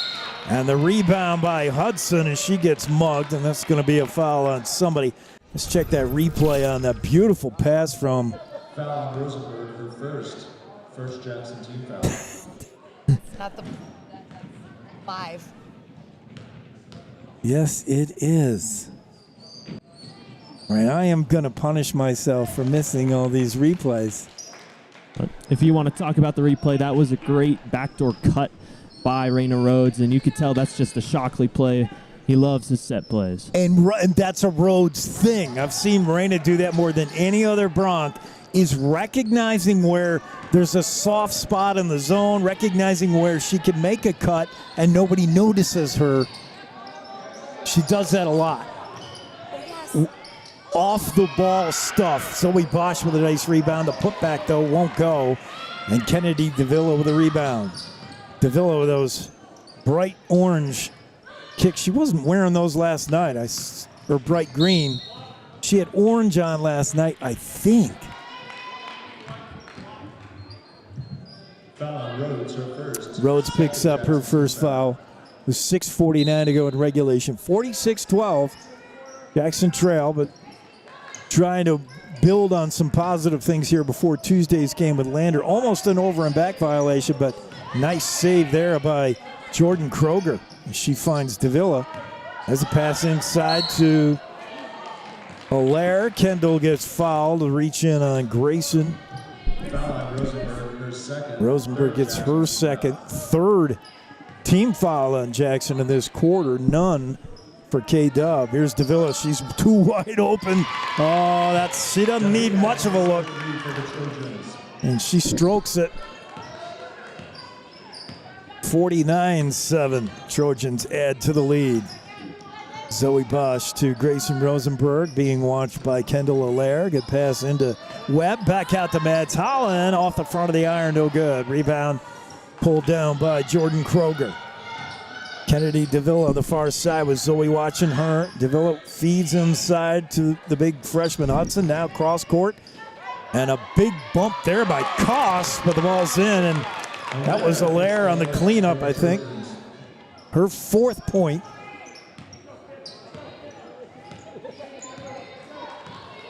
And Kelly Walsh is just done a good job at generating points from all over the place. Good game offensively for them. Rhodes with a drive. Davila's poked it loose. And now a foul, and that's going to be Mads Holland. And sometimes with the Bronx, the ball just feels like as if somebody buttered it with a butter knife. The ball is so slippery. Yeah. It's true. Dribbling in traffic is never easy. 5:35. Kelly Walsh with the ball. It's Peyton Hill. Hill to Kendall Allaire. And now there's that freshman Larson who can't convert. Nice backdoor baseline cut as she got herself open. Couldn't make the shot. Burcham, ball fakes on Larson. Now kick out to Rhodes. Over to Mads Holland. Holland puts a move on Hudson and now bumps with her out of bounds. They're going to say that one off of Lillian Hudson. 5:09 to go in regulation. 51-12.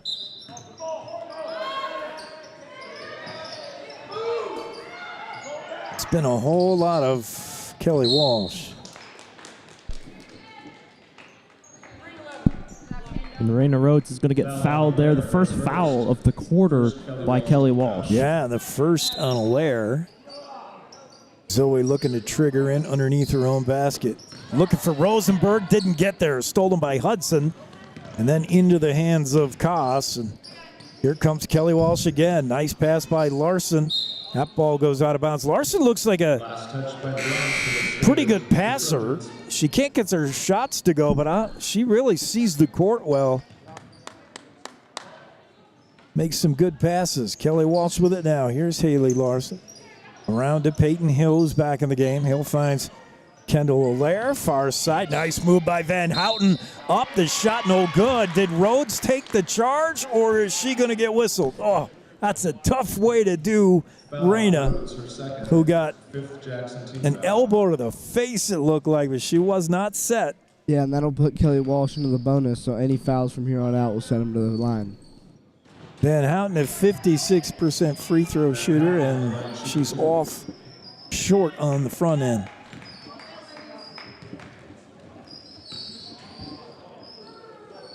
Second one is good. And K-Dub increases their lead to 40. Bosch across the line. There's Rhodes with that cut into the paint, but Bosch couldn't get to her. Burcham working on Van Houten. She shut off there, ran onto real estate. Now it's Mads Holland. Finds an open Bosch, good ball fake. Zoe cuts in and got to traffic. They kick out to Mads Holland. Her shot no good. Although it didn't drop, you got to be willing to take those shots. Yep. Hudson played good D, and you got to also learn how to make contact on purpose as an offensive player. Mads Holland had a chance with Lillian Hudson's arms up to just go in and contact her arms when you shoot and draw those fouls. There's a nice shot by Burcham. Allison Burcham with a long three, and it's 52-15. Yeah, Allison Burcham is so important to this team because she's willing to take those shots. Definitely. I think we got it on replay. No, we don't. The heck?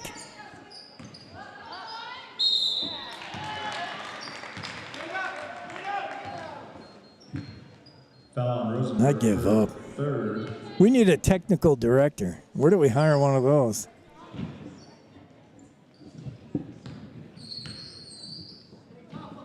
Kendall Allaire to the line, the junior. She's listed at 6 foot.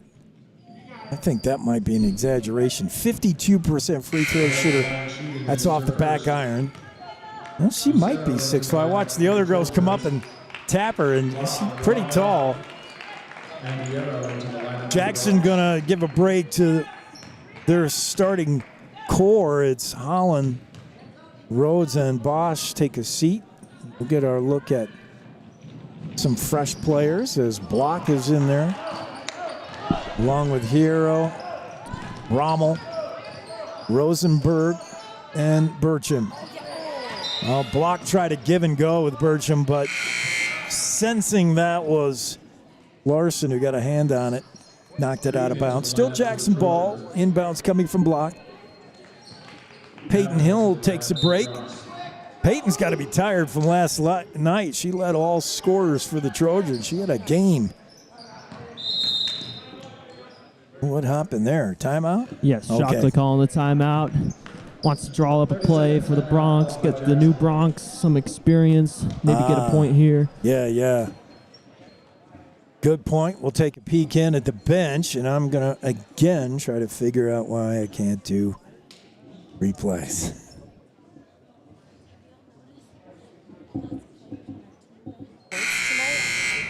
I can't hear you with my headphones around. Save replay. Okay.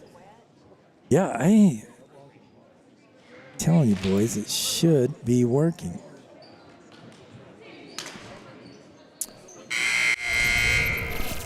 But it not working. Well, believe you me, this is my promise to our viewers. I will find out who's responsible. There will be repercussions. Possibly a firing. Because I'm not kid gloves with employees. If you're not cutting it, you're going to get your walking papers. And I'm talking about me first. Inbounds pass, Harley Rommel has it. I think it was intended for Burcham, but Harley said, I got this thing. Hands off to Hero. Melanie walks it to the top of the circle. She was open. Burcham more open, though. She'll try one. No good. Sky high for the board. It's Larson, but it's taken away by Block, who puts it up and in. Or no, Harley Rommel. Good job by Harley. As Haley Larson came down with the board, but Rommel grabbed it away from her, made the shot, and she'll go to the line to try to make it a three-point play. And she cannot get that. And for some reason, everyone is still lined up, even though it's one free throw. I know. I was wondering. I think they're trying the fake out. That's a play that Sean Shockley drew up. Just stay there at the line in the blocks. Here's Rayma Green. Bounce pass inside of Lucero. She lost the handle out of bounds, and a good job by Haley Rommel, who's the one who hit the deck, but her defense caused Lucero to lose it out of bounds. Jackson ball under a minute now. 52-17. Hero with it. Oh, and she couldn't. Looked like Rommel wanted to set a screen for her, and Melanie saw it the last minute and then took her eye off the ball and lost it out of bounds. Yeah, it looks like the refs have elected to use the mercy rule as the clock has been continually running since about the 2 minutes. Yeah. Bounce pass inside of Lucero. Double team, kicks it out to Koss. Now far side to Green. Larson with the ball fake. Back to Green. Everybody takes a look at the clock here as it's down to 14 seconds. Rayma Green working on Hero. She lost the handle, now picks it up. Bounce pass into Lucero. She's on that near block. Out to Larson to end it with a dagger. She can't get it, and Rayma Green knocks down Block. See if, or knocks down Shayla Nava. And boy, yeah, Green's going to end this with a foul one way or another, and Nava looks like she's okay. We'll stay right here as we'll wrap up the postgame. 52-17 the final, and a good job by the Lady Bronx to score 17 on a game that didn't feel like they were getting a 17. They were pretty much outplayed, but they did a few things right. If some of those shots fall, this is closer. And I think Kelly Walsh also got to be thinking they didn't play necessarily their best game either, but yeah, it's interesting to think that they had 65 against Star Valley, who's a much stronger team, and only got 52 today against the Bronx. So the Bronx played solid defense, had solid offense, at least compared to other games. But yes, getting good looks. It is about the good looks, and if they continue to get those good looks, they will start to fall eventually. And they got to keep their heads up and realize that, yes, they're playing a solid strategic game, and things will go their way eventually. Kelly Walsh with the win improves to 8-10 overall and stretch their winning streak now to 6 games. Jackson Bronx 0-17 with the loss this afternoon. Let's give stars of the game, beginning with the Green Machine. Who'd you like on the Trojan side of things, guys? I really like Jordan Kroger. Had 10 points, tripled her average of 3 points per game, really got some good buckets. And Rayma Green also played really well, getting good buckets as well, stepping up for Kelly Walsh. And then, of course, Kennedy Davila had 15 points, just a little bit above her average, about an average game for Davila, but still a very talented player. Yeah, I'm also going to have to go with Davila. Davila was just shooting lights out, you know, kind of unstoppable. No more need said. Yeah, and to me, it wasn't it wasn't a typical Davila game last night or this one. I mean, I've seen her even hotter, but somehow she got to a quiet 15. Kroger definitely getting more playing time really emerged. I'll go with Rayma Green. I love her game. She's a battle axe, but showed me a little more with the threes she was knocking down. She was really good. How about for the Lady Bronx? What's going on over there? Who do you like? There could be numerous candidates for this player of the game. I did like Raina Rhodes and her willingness to shoot the ball, just catch and shoot, taking good shots. Yeah. That really good backdoor cut late in the fourth quarter. That was a great, fantastic play. Harley Rommel really came alive with that last and one, and great defensive job. And there's a lot of candidates. I like how there's a lot more balance for the Bronx and everyone doing a little bit of anything. Liam, you want to pick one? Oh, yeah, I mean, I agree with Mackie. Kind of everyone was pitching in, but I'm going to have to give it to Allison Bertram for just keep shooting. You didn't see that from a lot of other players in the team there. I'm halfway to Bertram with you, but I'm going to go Rhodes because I didn't give her one last night, and Kimmy K said I should have. Raina plays great defense, and yes, sometimes she's the only one creating offense with her cuts. And if she was seen more often, maybe they get the ball more often, and she's always also ready to shoot. So I like Rhodes. We're going to reset here and get the boys ready to go after this. 30 seconds away from the boys pregame show at KZ95, the Jackson Hole Radio Network, and broadcasting in cooperation with my local radio sports network. Jackson Lumber, the board store, Jackson's oldest business and only true lumber yard in town. Jackson Lumber's hardware people are the best in the business, and they do it right the first time. Jackson Lumber works with people who make a living building, so the tools they sell are definitely the best hand tools and power tools available, with names like Vest Tool, Milwaukee, Makita, Skillsaw, Senco, Fine, and DeWalt. Jackson Lumber, the board store at 130 South Grovemont. Call 733-6000. 733-6000.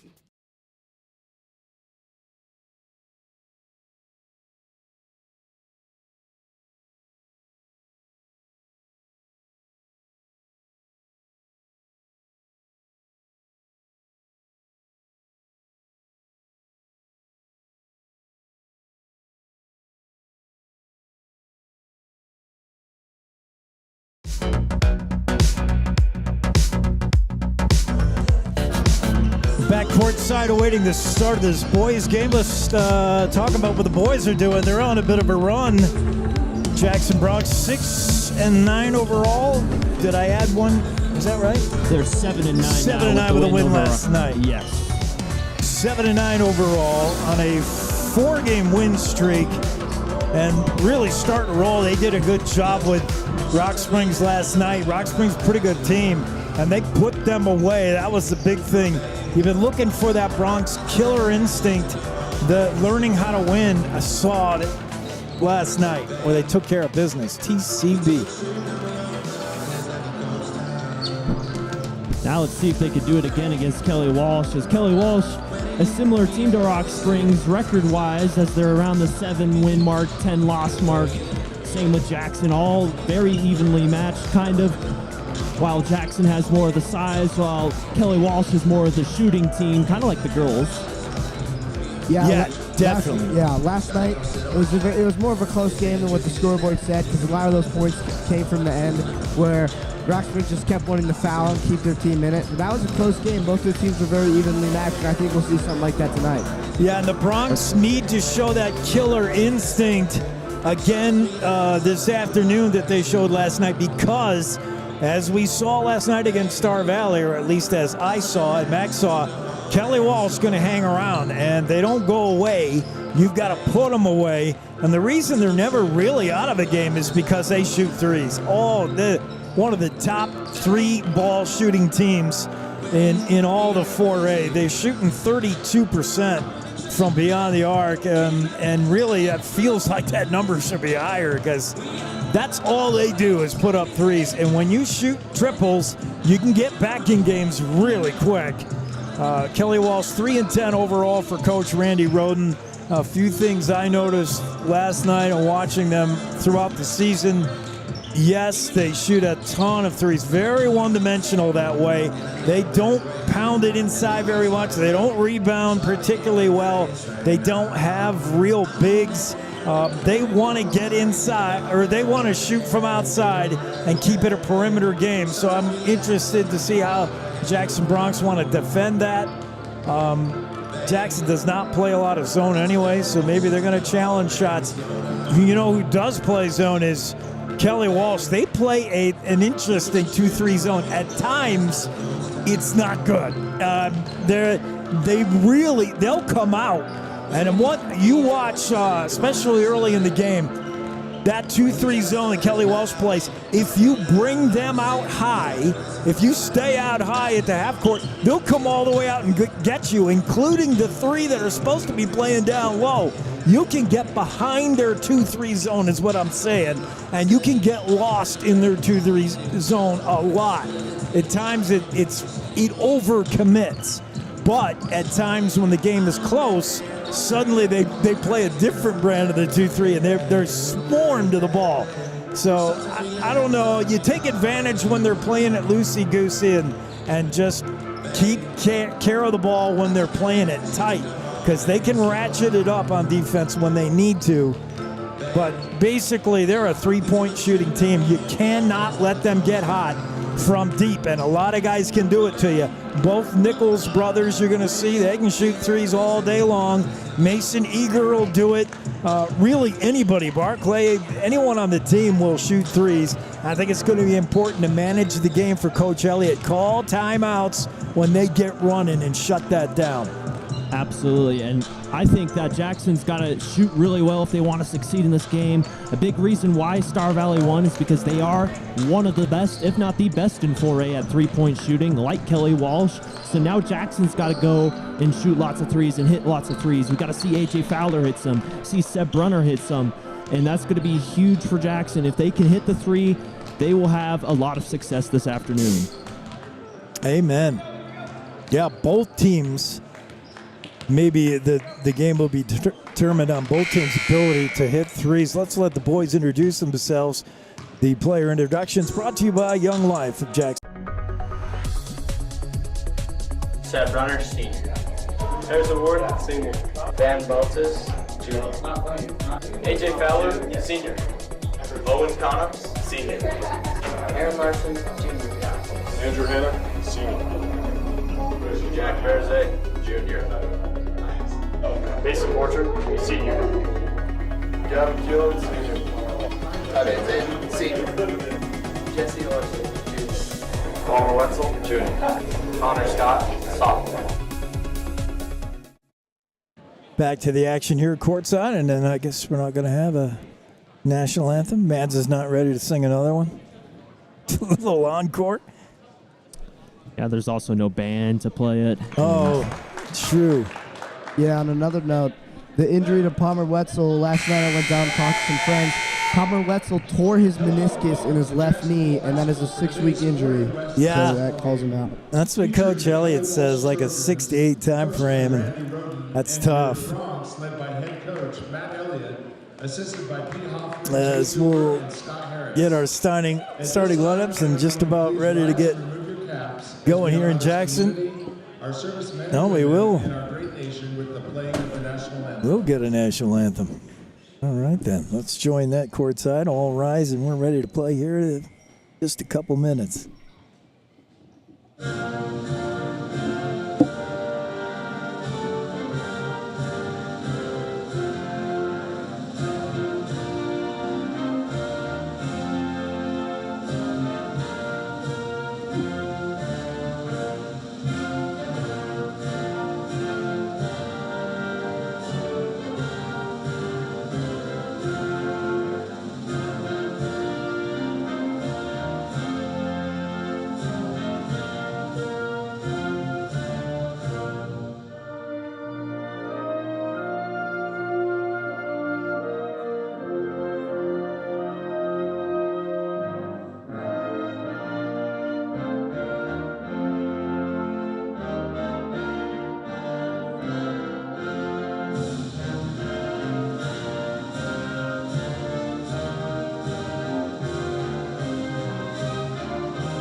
Yeah, I think I got the replay working at least there, so when it doesn't matter, I might have it fixed as we'll go to our starting lineups, beginning with the K-Dub Trojans, and it's going to be Jack Nichols, Mason Eager, Jaden Becker, the 6'1 junior.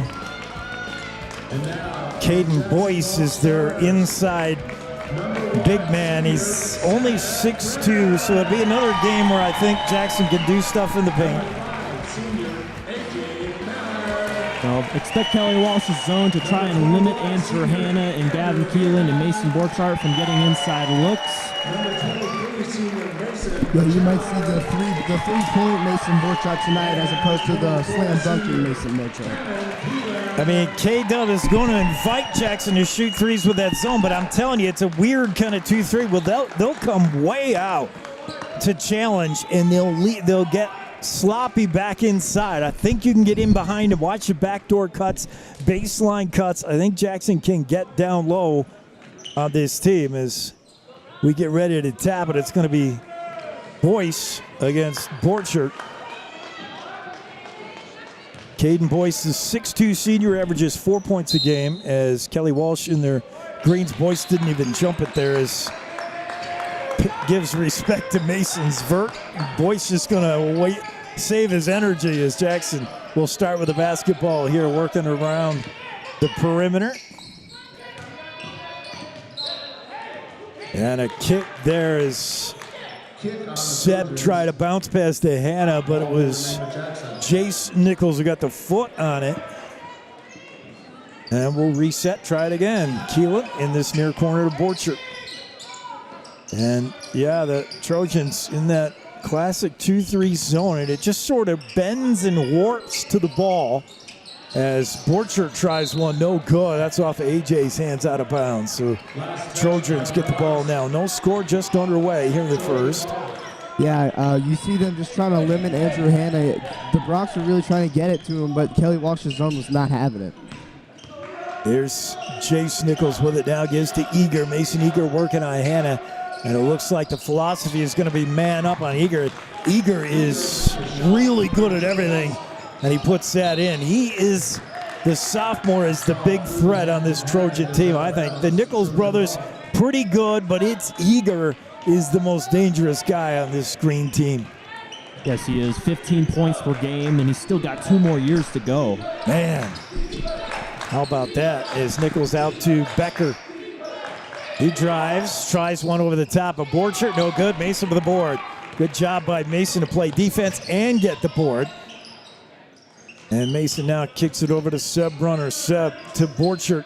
He had a look with Jace Nichols on him, but he didn't take the shot. Now it's Gavin Keelan inside to Hannah, who plays the pivot, kick out. Pass got sloppy to Borchert, and he couldn't handle it. Seb over to Keelan. Good job by Kelly Walsh to come right out and challenge the ball on that zone. And there's a long look for A.J. Fowler. Can't get it to go. Yeah, Kelly Walsh's zone has just been unmatched so far. I don't even think they've gotten near the paint with it. Yeah, there's times where it's really, really sticky and really good. Jace Nichols working on Brunner, or working on AJ rather. Kick over to Jack Nichols. Now the shot, and getting loose for a moment was Caden Boyce, and he's up and in with his first points. 4-0 here in the early going as we're 2 minutes in. Jackson's still looking for points. Hannah lost the handle, stolen. Jace up ahead to Jack, and that's in. Nichols to Nichols, and Coach Elliott is livid at this start from the Bronx. And just as the girls came out, the boys look like they're sleepwalking a little bit. I wonder who broke curfew last night. Seems that everyone on the Jackson starting five is looking a little bit tired, a little bit sleepy. It is the back end of a back-to-back games, and Kelly Walsh, even though they're also playing back-to-back games, looks more awake. They want it more. They probably got a chip on their shoulder after the loss to Star Valley. Yeah. I was a little worried about that. Who can play with more intensity? The team riding a 5-game win streak, or looking, is it 5 now? Or will be 5 if they win? Yeah, they're on 4-game. Is it the team playing hot, or is it the team hungry after getting spanked last night by Star Valley? And right now, all the energy belonging to the Trojans. They come out on fire. It's 6-0. Jackson has not been in this kind of situation on this court before, watching a visitor come and just take over. Yeah, and I think that might have something to do with the student section. A lot smaller than it was this time last time. Yeah, that not going to get the energy from the building. You're going to have to get it all from Coach Elliott, who was providing all he could as he was giving the boys the what for. Set with it now. Watched by Jack Nichols. Gets it to Keelan. And Keelan with the stroke. Yeah, that's what you're going to have to do tonight. That's what you're going to have to do today if you want the points to fall. Cut the lead in half there without 3. There's a wide open 3 from Jack Nichols, and that's well short. Jackson ball pushed up to Borchert, and he gets fouled. Let's see if I got a replay on that. This is still live. And I got to say, Matt Elliott really called a smart timeout. And even though it wasn't a huge run, the 6-0 run really activated the timeout, which now Jackson looks more awake. Yeah, I couldn't agree more with you. Just not a good way to start the game. AJ's wide open top. The kid was clapping for the ball, and he got it, but then couldn't do anything. There's Hannah inside, and boy, that timeout worked because Jackson's come out looking a lot sharper. 6-5 now. Jack Nichols, Chase hands off to Jack. Jack Nichols got loose as Seb turned him right around and put it up and in. That's not easy to do. Seb is a guy who usually sticks to you pretty good, but he got turned around on that one. That ball's out of bounds and turnover Jackson. Looks like that pass was heading for Mason Borchard, but Fowler might have thought it was for him. The Nichols bring it up, and there's Caden Boyce chatting something over the ref. Over the line comes Jace Nichols to Mason Eager. Hannah's on him. Eager took a lot of steps to the rack, but Hannah with him all the way. It just didn't give him a good look. Keelan with the board. Keelan over to AJ. Fowler cross court and away from the ball, pointing at Eager, and I didn't see anybody near him. He might have held Borchart, but I didn't really see it. No. Inbounds pass, Brunner to Borchert to Hannah to Keelan to Brunner, or to AJ. AJ inside looking for Hannah, but a good job by Caden Boyce to deny the look inside. And the best way to play defense on Hannah if you're 6'2" and he's 6'8" is just don't let the ball get in his hands. Borchert out to Hannah, to Gavin Keelan. Nice pass to the cutting Hannah and the reach in by Jace. I think you can pull this 2-3 zone and stretch it loose if you make them come out with you. And so far, Jackson hasn't done that. Star Valley did that a lot. I think you can pull that 3-2 zone loose if you really get spread out.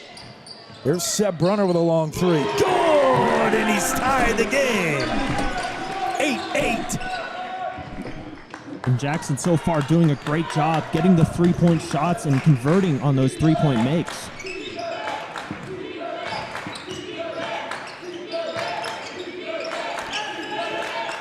Kelly Walsh looking for an open look here. It's Mason Eager. Over to Duncan Gilliam in the game now. Gilliam working on Borchert. And the kick out to Eager. Eager trying to put a move, spin move on Hannah. And just Andrews with him every step of the way. Eager looks like he wanted for a foul there. Eager wanted contact. Yeah. And a big three from Borchert. Jackson stealing the momentum right back.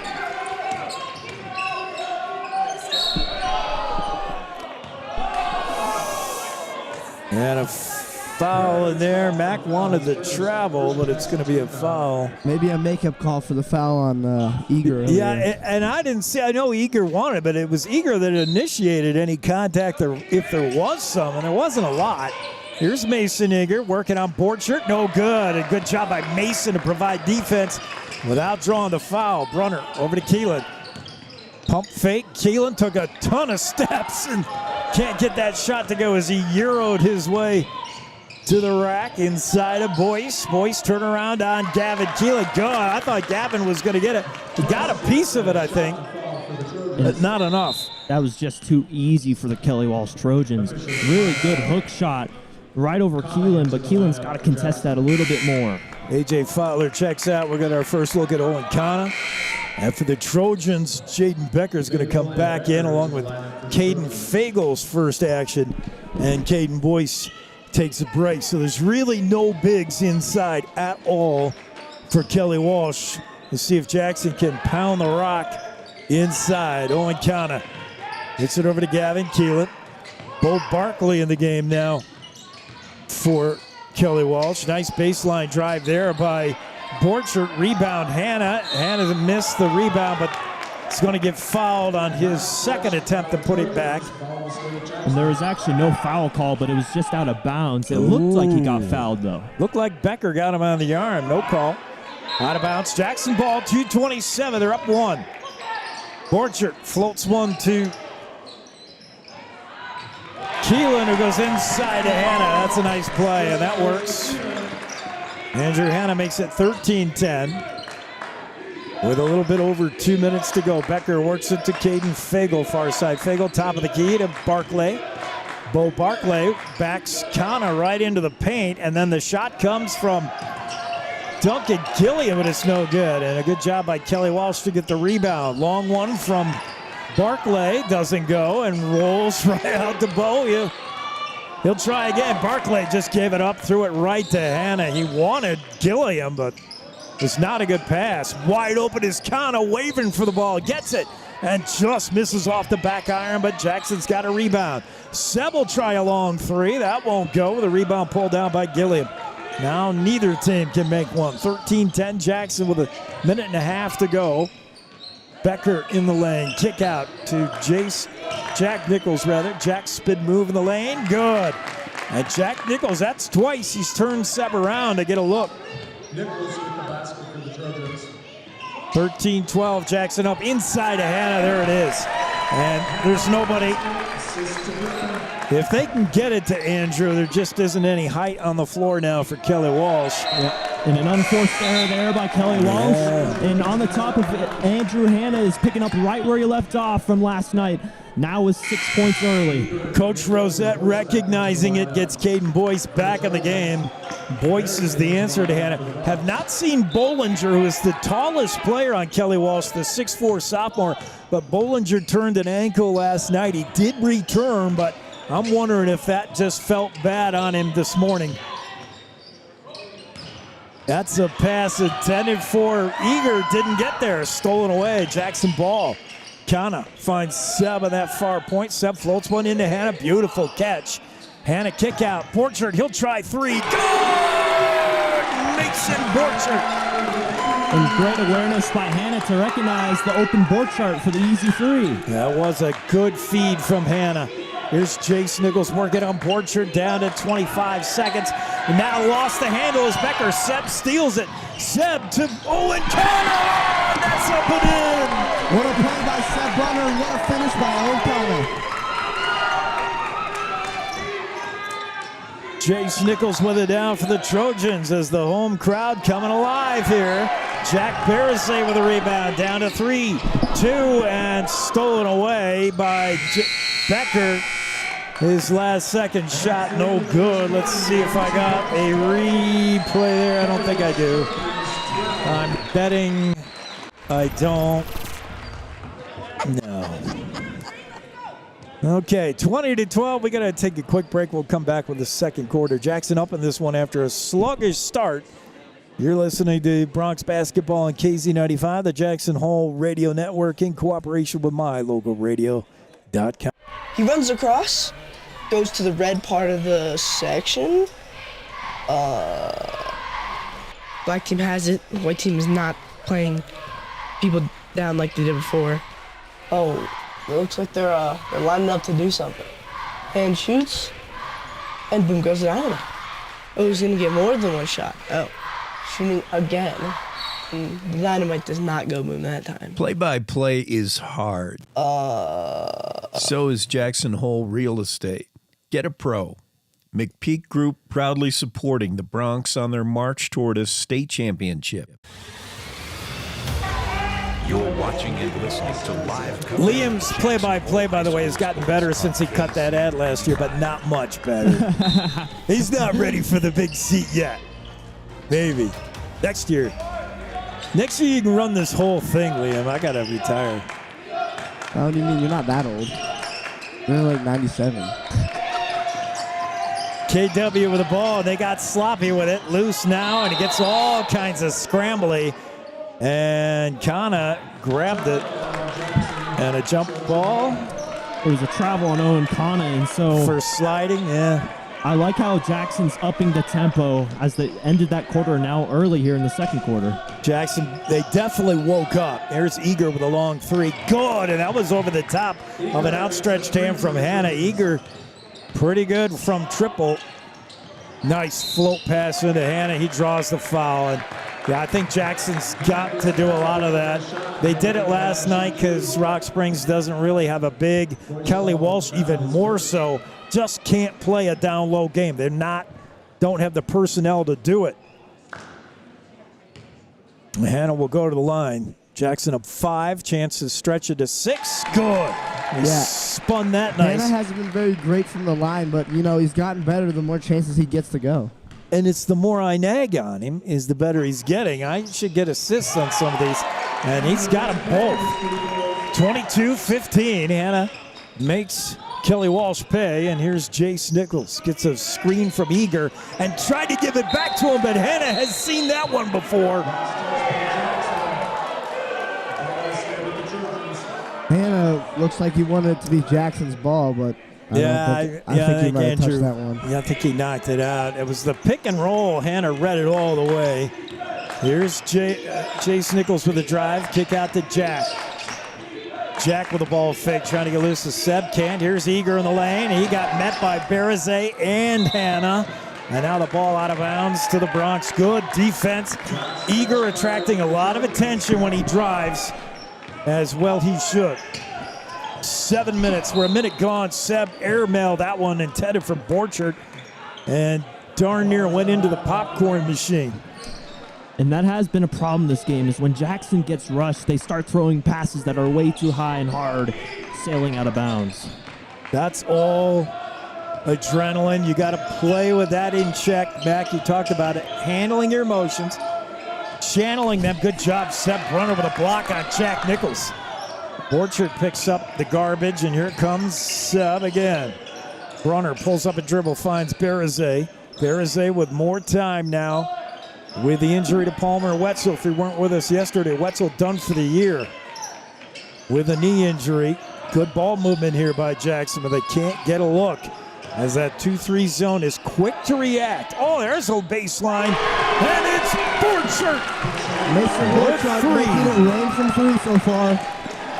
And that was a great kick out also by Kana.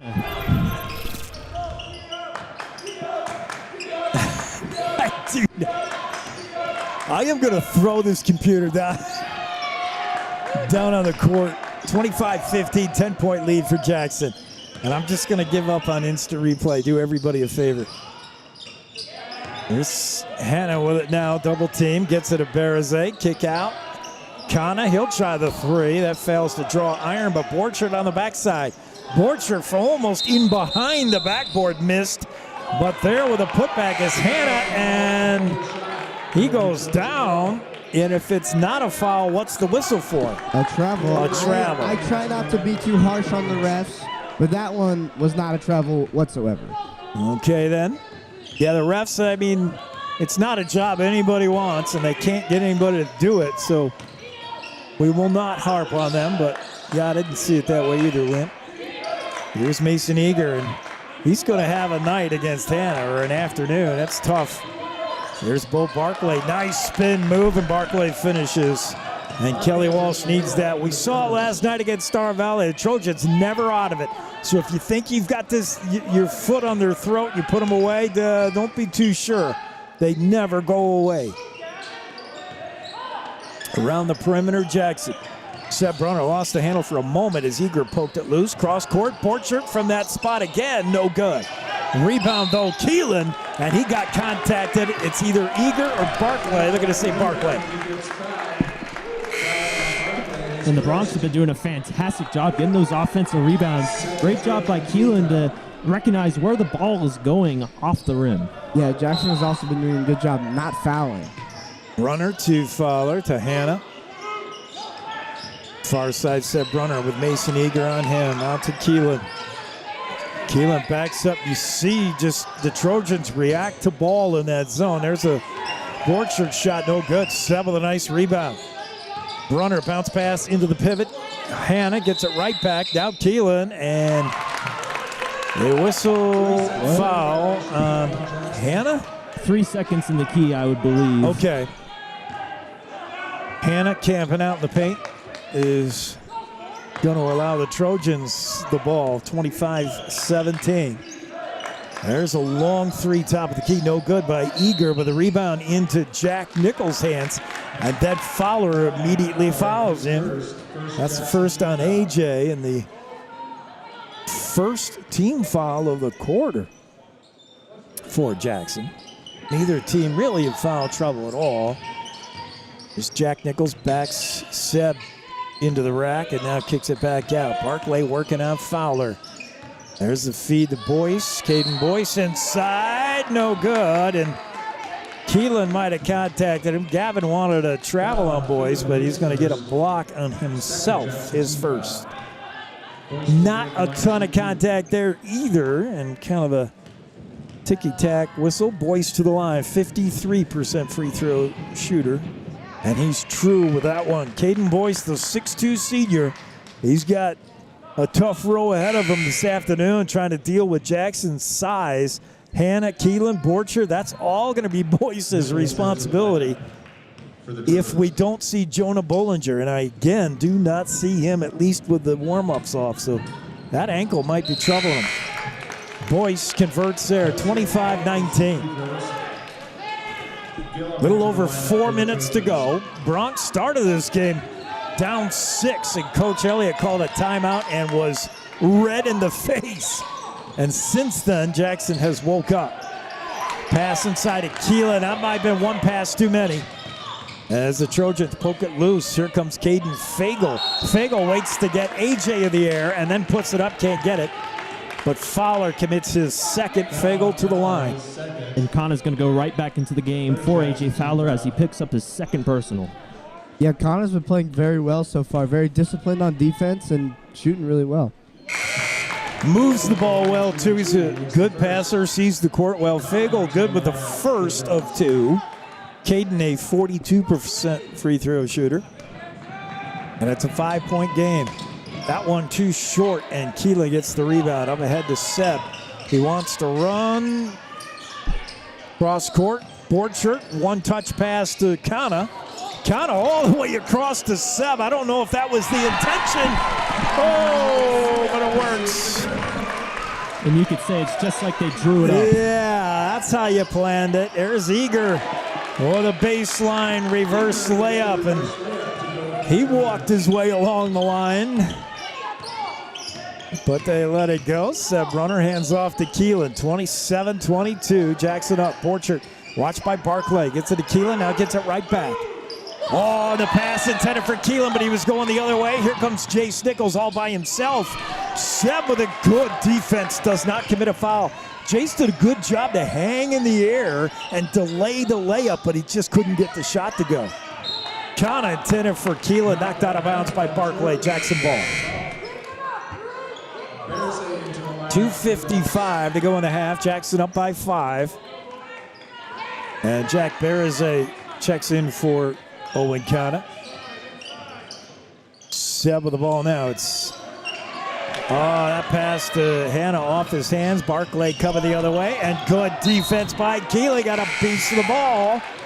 And knocked out of bounds. Gavin Keelan never quits on the play.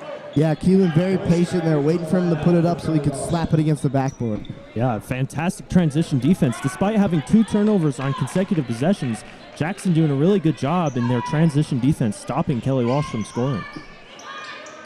Kelly Walsh not necessarily a transition team. They are pretty quick. Pass inside of Bereзе, kick out, Seb Runner, 3. Good! Seb Runner makes it 30-22, stretch the lead to 8. Caden Fagel driving on Hannah. Now it looks for help. It's Barclay. Barclay backs Keelan into the paint and now hands off to Boyce. Caden Boyce working on Bereze. This will be fun. Jack staying with him all the way, but good job by Boyce to just muscle him back into the rack and put it up and in. Good kick out by Hannah. One-touch pass that Keelan did everything but drain it. That rattled in and out. It was halfway down before the basket spit it back out. Barclay, good spin move. And a block by Keelan. That, again, didn't look like a ton of contact. Keelan didn't get hands on him, but a body foul there. Yeah, Kelly Walsh has been doing a good job kind of selling the fouls. And when they see Jackson giving them an opportunity to get a foul, they'll take it. Coach Elliott is working the ref about just that, saying these guys are hitting the floor pretty easily. And it's, you know, if you're Kelly Walsh and the outside shots aren't there and you want to go inside, inside really is fouls is about all you can hope for because you're outmanned there. 6'8" Hannah, 6'5" Keelan. Hannah, kick out to Borchert. Borchert's going to post up, fires one. Good! And what a touch he has. He really spins it. Yes, that's his trademark jump shot right there.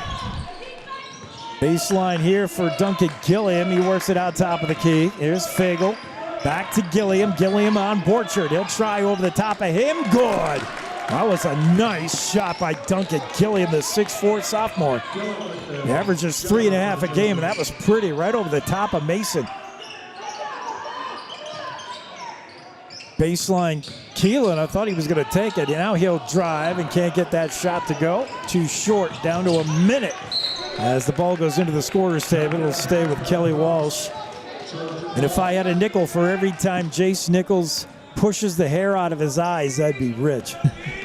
Last year, too, I'm like, get a haircut, kid. There's Fagel, kick out to Jace Nichols. Jace, hair and all, working on Brunner. There's an open look for Duncan Gilliam, but he can't get the shot to go. Jace with the rebound. His pass is picked off by Keelan, intended for Barclay. Never got there, and now Hannah draws Barclay's foul. Good job by Andrew Hannah. If you are over 6'4", go right to the basket. If you're over 6'4", wearing white, go right to the basket. We'll get a first look at Harrison Ward, who did not play last night. Hannah with a chance to extend the lead It's 5 now, and he can't get it. Harrison Ward will check in for Gavin Keelan. 35.8 seconds left in the half.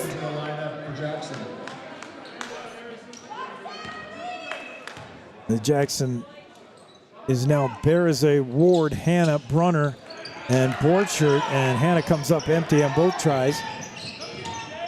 Trojan ball, and Fagel takes a peek over at Coach Rosette, who holds up the number 2. And they may play for a last shot here, maybe not. No, Jace drives, good kick out, and 3 from Duncan Gilliam. That was beautiful. And just like that, the Trojans within 2. Jackson will go for the last shot here. 6 seconds, Brunner. 4, there's Berzay, bounce pass into Hannah, his shot, good, but they're calling it off. Waving it off. Yes, the foul was on the floor before the shot. All right. And so Jackson now looking for the final shot as there's 2 seconds left of the half. Yeah, the foul call does no good for Jackson. Borcher lost the handle out of bounds, and that's going to about do it. With 0.3 of a second left, Elliott looks at the scoreboard operator. Can you give us another one? And she says, not really. Seb Brunner did all he could do to try to one-touch that one in as the half comes to an end. So a good job rebounding from a poor start by the Bronx, but those Kelly Walsh Trojans erased a 8-point lead pretty quickly. It's 32-30 at the half. We'll be back to talk strategy and hear more from Coach Elliott in the pregame interview. You're enjoying Bronx basketball on KZ95, the Jackson Hole Radio Network, and broadcasting in cooperation on my local radio sports network. Great Northern Coffee. Jackson's own coffee roaster has been roasting and blending a wide selection of coffee since 1979. A warm fire, friendly faces, and a cup of Great Northern Coffee. Just the thing to kick off our Bronx and Cowboy teams. Try our Bronx Blend, a heavy, rich cup of coffee that will run you over like the Bronx football team. Great Northern Coffee, available at grocery stores and coffee shops around the state. Also available online at greatnortherncoffee.com. High Country Linen Service has grown with its state-of-the-art facility to be the premier rental service for linens, uniforms, and entry mats. High Country Linen also provides wholesale janitorial supplies, paper products, and earth-friendly cleaning supplies to Jackson Hole, Teton Valley, and beyond. Call 733-2638 or come see us at 355 North Glenwood. On the web at highcountrylinen.com. Back here at the half, Jackson Hole High School Gymnasium. It's Jackson 32, Kelly Walsh 30. Jackson on a bit of a run now in a 4-game win streak. They want to stretch it to 5. They have not lost on this home court. But I got a sense, guys, this is going to be one of those kind of games. It's what's called a gut check. How bad do you want it? This is a game that Jackson should win, but Kelly Walsh has not got the memo, and it's going to be how bad do you want it. What have you seen so far this half? It's very interesting how similar this game is to how Star Valley played yesterday against Kelly Walsh. Walsh fell down to 16 points. Star Valley had a 16-point lead, but Walsh slowly chipped the lead away, and we've seen that today as Jackson had close to a 10-point lead, about 8-point lead earlier in the second quarter, and now they cut it to within 2. So Walsh does not go away. They've been shooting lots of threes, hitting lots of threes. That's what they do. And they've been chipping away slowly at the Bronx, but the Bronx have been playing fantastic as well, as Hannah's getting a lot of inside looks. Borchardt has 11 points, and the trio of Borchardt, Keelan, and Hannah has been fantastic for Jackson. Yeah, I couldn't agree more. If you want like kind of a more criticism on that, I think that Jackson's been committing a lot of needless turnovers in the paint. A lot of just zinger balls, trying to throw them too hard. A lot of like fumbles, but they've been doing good covering the fast break. So Coach Elliott is in there saying, you got to work on the zingers and fumbles, boys. We're seeing too much of that. And, of course, it really comes down to defense. That's how you win championships, right? I believe so. I've heard that. Yeah, I mean, Jackson, it's been pretty good games, especially digging out of a poor start where they were a little late pounding the alarm and waking up. But It just scares me when you let K-Dub hang around because, as we talked about, the Trojans are never out of it the way they shoot threes. It just takes 3 trips up the court, and you can erase a 9-point deficit. I mean, it's like that. Bam. But Jackson doing a good job of recognizing when they can get the ball inside. The game doesn't always come down to 3-ball shooting. This is another game where the Bronx really have to exploit their size advantage. There's nobody on that Kelly Walsh side that can contain Hannah or stand in there with him. Caden Boyce drawing the assignment. He's 6'2". The next biggest guy they got is Jonah Bollinger, the 6'4" sophomore. We have not seen him. And Duncan Gilliam's got a little bit of size to him, but really Hannah should be making hay in this one. How many has he got? 10? Yes. Oh, that's pretty good. Yep. And Borchert with 11 to pace the Bronx so far. The other side of the ball, it's Jack Nichols 6, but it's Caden Boyce leading the way with his 8 over there for the Trojans. Let's talk to Coach Elliott. Here's what he had to say about facing Kelly Walsh, some of the things he thought problems they could present. This is Coach Elliott early yesterday before the Rock Springs game. Obviously, looking ahead to Saturday a little bit, Kelly Walsh going to be probably very similar to the Cody game. They're going to sit in a 2-3 zone. They want to slow the game down. They want to play in the 40s and really make every possession matter. So pretty similar weekend that we had last weekend on a Friday, Saturday when it comes to style of play. It'll just be really nice for these kids to get a home game. We've only had 2 home games this entire season. So I think we're hitting our stride right at the right time. It's always nice to play in front of family and friends. So really looking forward to tonight at 7:30 to get us going a little bit.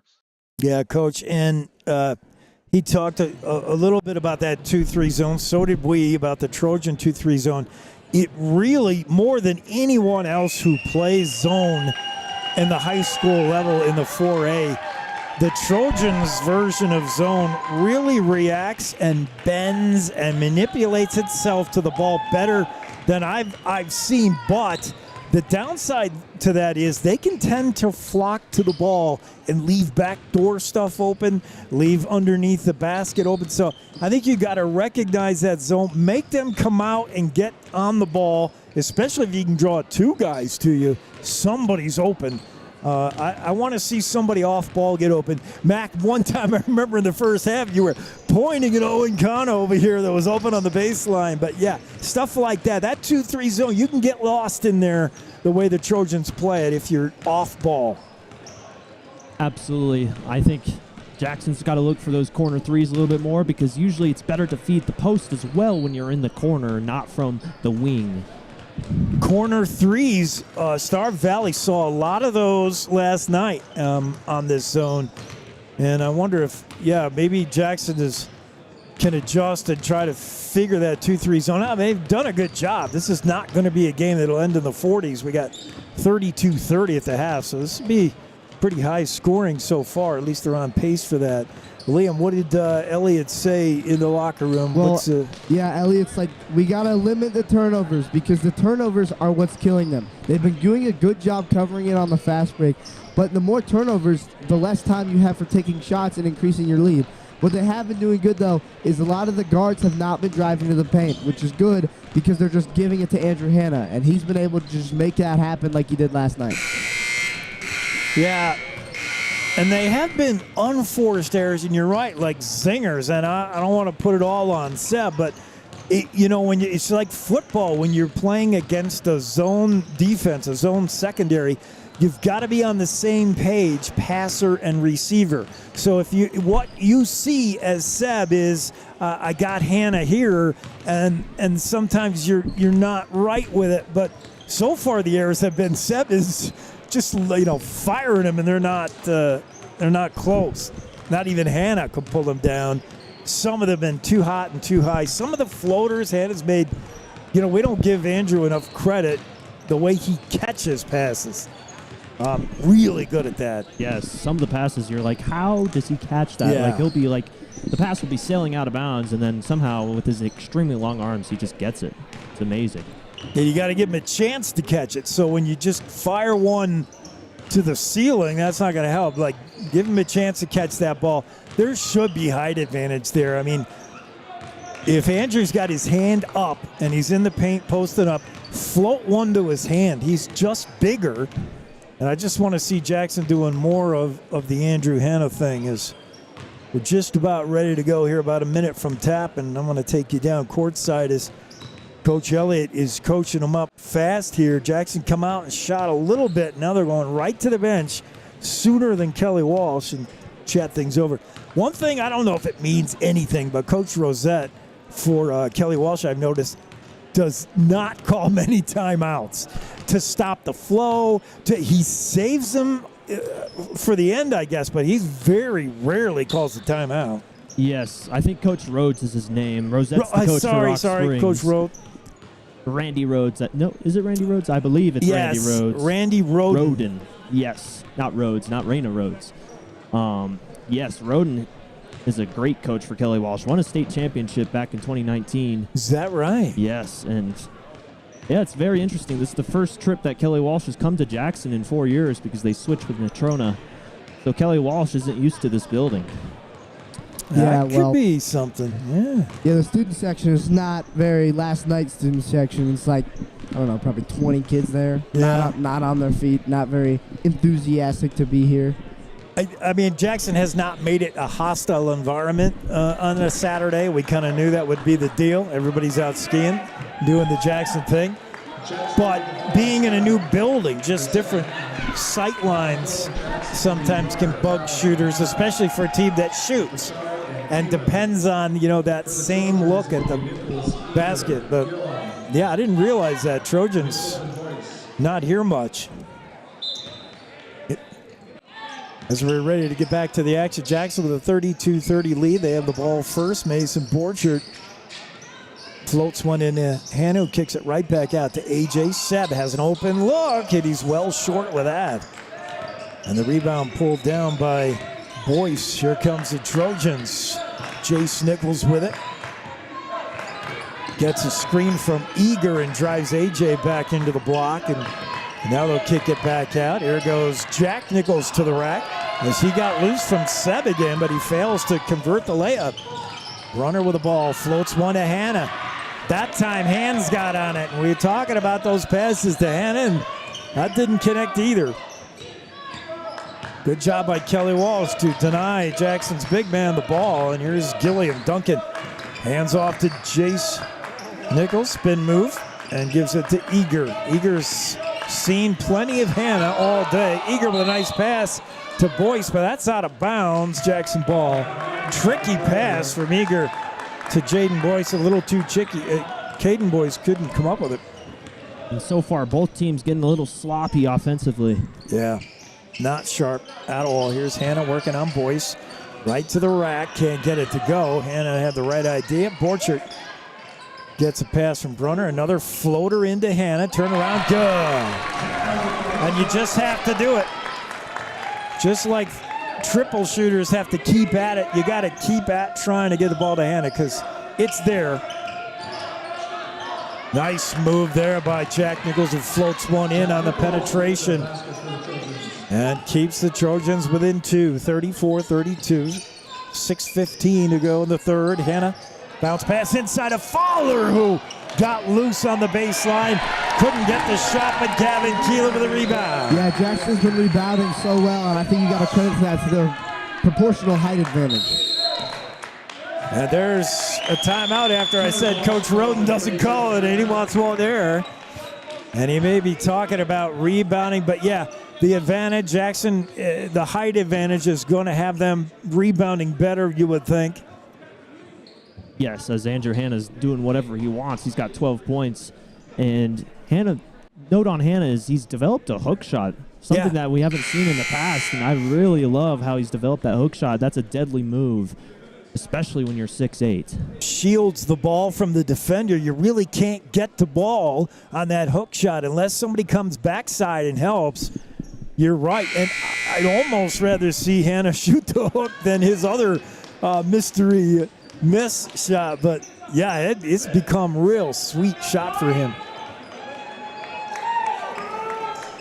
Back after the break, Jackson up 36-32. 2. Bronx on the defense here in the half-court defense.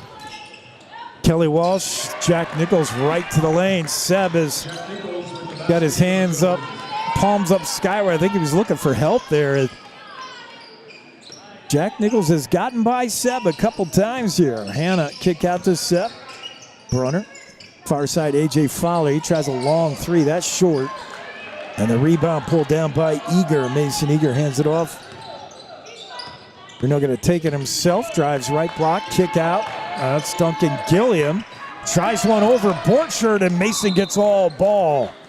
He knocks that out of bounds. Borchard sporting the right thumb support. He's got that taped up a bit. Jackson ball up 2, trying to increase that lead. Gavin Keelan to Seb Brunner. And again, that Trojan 2-3. Sometimes tough. Fowler pass inside to him, and it comes back out to Keelan, and a big 3. Gavin Keelan. And now we got Keelan coming alive here in the second half after he got the board in the bucket, and now the 3 to equate for 8 points. Yeah. Jackson again spreading the wealth. They got 2 players in double figures.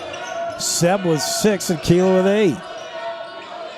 Eager hands off to Duncan Gilliam. Kick out. That's Boyce. His shot no good. A.J. Fowler on the back end cleans it up. And Seb brings the ball down. Jackson up 5, trying to stretch it. 4.5 to go in the third. Dangerous float pass across the court, but Borchard has it to Seb. Seb working on Jack Nichols to Keelan. Baseline cut by A.J. Tells Borchard to get out of the way. Keelan right in front of his own bench. And when Keelan's hot, he is hot. And he's starting to warm up now. That's 11 for Gavin, and he stroked his last 2 from deep. There's Jack Nichols in the lane. Gets away from Brunner with a block by Gavin Keelan. He's taken over this game. Bounce pass to Borchard, and he lost the handle. And Gavin might be better off just do it all, Gavin. A good job to help on Seb. Once again, Seb lost track of Nichols, but Gavin came to his rescue. And that's Boyce. Block. Yeah, there's just nowhere to go. Caden Boyce was suffocated by Keelan. And that pass knocked out of bounds by Jason Nichols. It'll be Jackson ball. Borchard will inbounds. Checking out of the game for K-Dub is Jason Nichols. And Boyce is going to come out as well. So again, the Trojans with 0 size right now outside of Duncan Gilliam. Shot from Borchard too long and off the hands of AJ out of bounds. Trojan ball. As the Trojans go all small, let's see if Kelly Walsh can get hot from deep. They have not lit it up a ton. They've tried to pin it, but they really, from distance, they haven't done a lot of damage like they usually do. There's Eager. He's going to try just that, and he's too short. Yeah, no subs so far for Jackson, so they're just rocking the starting 5. Gavin Keelan, ball fake on Jack Nichols. Gets around it, but Jack reached in. Commits the foul. That's the first of the half. First of the quarter in his second. And even though Kelly Walsh has had stagnant offense in this third quarter, got to watch out for them because a run could be in the potential for coming. That's where Coach Elliott needs to change momentum with timeouts. That ball stolen away by Barclay. Bo's going to go all by himself, but Keelan harassed him from behind, and I think that was in Barclay's mind. He missed the layup. He heard footsteps. Wide open is Fowler. He's got it, AJ. Yeah, the fast break just kind of broke down their defense. Yes, it did. That baseline 3 is sometimes there on that defense from Kelly Walsh. It was there last night for Star Valley. Look at Jack Nichols. Goes right to the hole and is going to draw the foul at and 3. Seb Brunner, the guilty party. Jack Nichols had a very good game right now with Brunner on him. We know how difficult it is to play on Seb. And Jack has had the better of him, really. Yes, Jack is leading Kelly Walsh in scoring with 12 of their 36. 45-36, 9-point game. could cut it to 8 here, and Nichols can't. Rolls in and out. Hannah with a rebound to Borchert. Up and ahead to AJ. Back to Mason. Mason Borchert floats it into Hannah. Now out to Keelan. He tries one. Gavin Keelan is red hot. Yeah, we saw him like this versus Teton when he had like 25, and when he's hot, he is on fire. 14 points now leads all Bronx scorers. Here's Paul Barclay. But Keelan on him. Keelan right with him. Bumps all over the lane, and that Keelan doing it on both ends of the court. Good defense. Nice pass from Brunner to Keelan, and he gets the foul. That was a pretty pass. Third on Jack Nichols. Second team Jack Nichols with 3, and he's going to come out. And that's good news for Jackson. Yeah, that certainly hurts Kelly Walsh, as Jack Nichols was leading all scoring and playing pretty good offense against Seb Brunner. Hurts to see him gone. Seb with an ill-advised pass to H.A. Fowler. He did not have a lot on that, and Barclay was right there. Bo Barclay, pretty good ball stealer. He leads this team in steals. He just anticipates stuff, and he's already had 1 or 2 this afternoon. Seb gets it to Mason Borchert. Over to wide open Gavin. You cannot leave him that open, but he misses. Maybe Gavin was surprised nobody was there. Here's Caden Fagel working on Fowler. Fagel. Bo Barclay, far side elbow. Now to Jace Nichols. Jace walks it to top of the key and gives it to Duncan Gilliam. Gilliam working on Borchert. Now back top of the key, Fagel. Fagel on Hannah. Drives the right block, bumps him a couple times, and now gives it to Boyce. Keelan showing him shot, but you know Keelan's just baiting him. And there it is. Gavin Keelan with a block on Boyce. Hand over the rebound, and the rest letting him play. I think Boyce is not aware of who he's playing against. Gavin said, go ahead and take that shot. And the foul, that's on the floor, I believe. It will not be in the act of shooting. And Gavin Keelan's got to have a combined for the last 2 games, got to have a dozen blocks. It's been very impressive, his defensive intensity, going just for the ball and the ball only. Yeah, I mean, you can try fadeaways against Andrew Hannah, but against Gavin Keelan, he will grab that out of the air. Yeah, and I wanted to yell down to the court to Caden, only I'm a Jackson announcer. I want to say, Caden, don't do it. Don't do it. Inbounds coming right in front of the black hole. Mason Borchert and triggers into Hannah. Hannah working on Boyce. Now gives Barazay. Ball tipped momentarily out of his hands by Fagel. That's Hannah underneath, and that was a power move. The reverse layup by Andrew Hannah. And he makes ones like that, and you wonder how he could ever miss. Like, that was a high degree of difficulty shot. That's out of bounds off Hannah. No, they're going to say Trojans, and nothing going Kelly Walsh way now. 50-36 like last night. Jackson is turning a close game into a not close game. Yeah, Jackson has looked a lot better in the third quarter than they have in years and games prior. Yes, Liam. Third quarter's been difficult last night. They corrected that tonight. This afternoon, they're doing it again. Seb Brunner on Jace Nichols. Over to Owen Cano, who's in the game now for the Bronx, working on Fagel. Hands off to Jack Barazay. Barazay with a left-hand dribble. And Kelly Walsh coming way out high, trying to take away that little weave there. Here's Seb Brunner. His shot difficult. What a shot. Kisses it off the glass, and it's in, and that had a lot of touch. There's Duncan Gilliam posted up. His shot no good. Barazay with the rebound. And Coach Elliott likes what he sees here. 52-36 after 3. Final 8 minutes coming up next. You're enjoying Bronx basketball on KZ95 of the Jackson Hole Radio Network, broadcasting in cooperation with MyLocalRadio.com. One good play can improve a team's chance of winning the game. And when executed properly over and over again, that play can take a team far. One good decision when you get behind the wheel can do the same. Approximately half of the people who lose their lives on Wyoming roads each year were not wearing a seatbelt. Stay in the game, Wyoming. Buckle up every time you get in your vehicle. It's a winning play. This message brought to you by WYDOT. Here's your voice of the Jackson Bronx, Jake Nichols on KZ95. Jake Nichols along with Mac Fairborn, Liam McPeak, Kimmy Kay. It's been a good one for the Bronx, trying to extend this winning streak, trying to keep that home court unblemished thing going.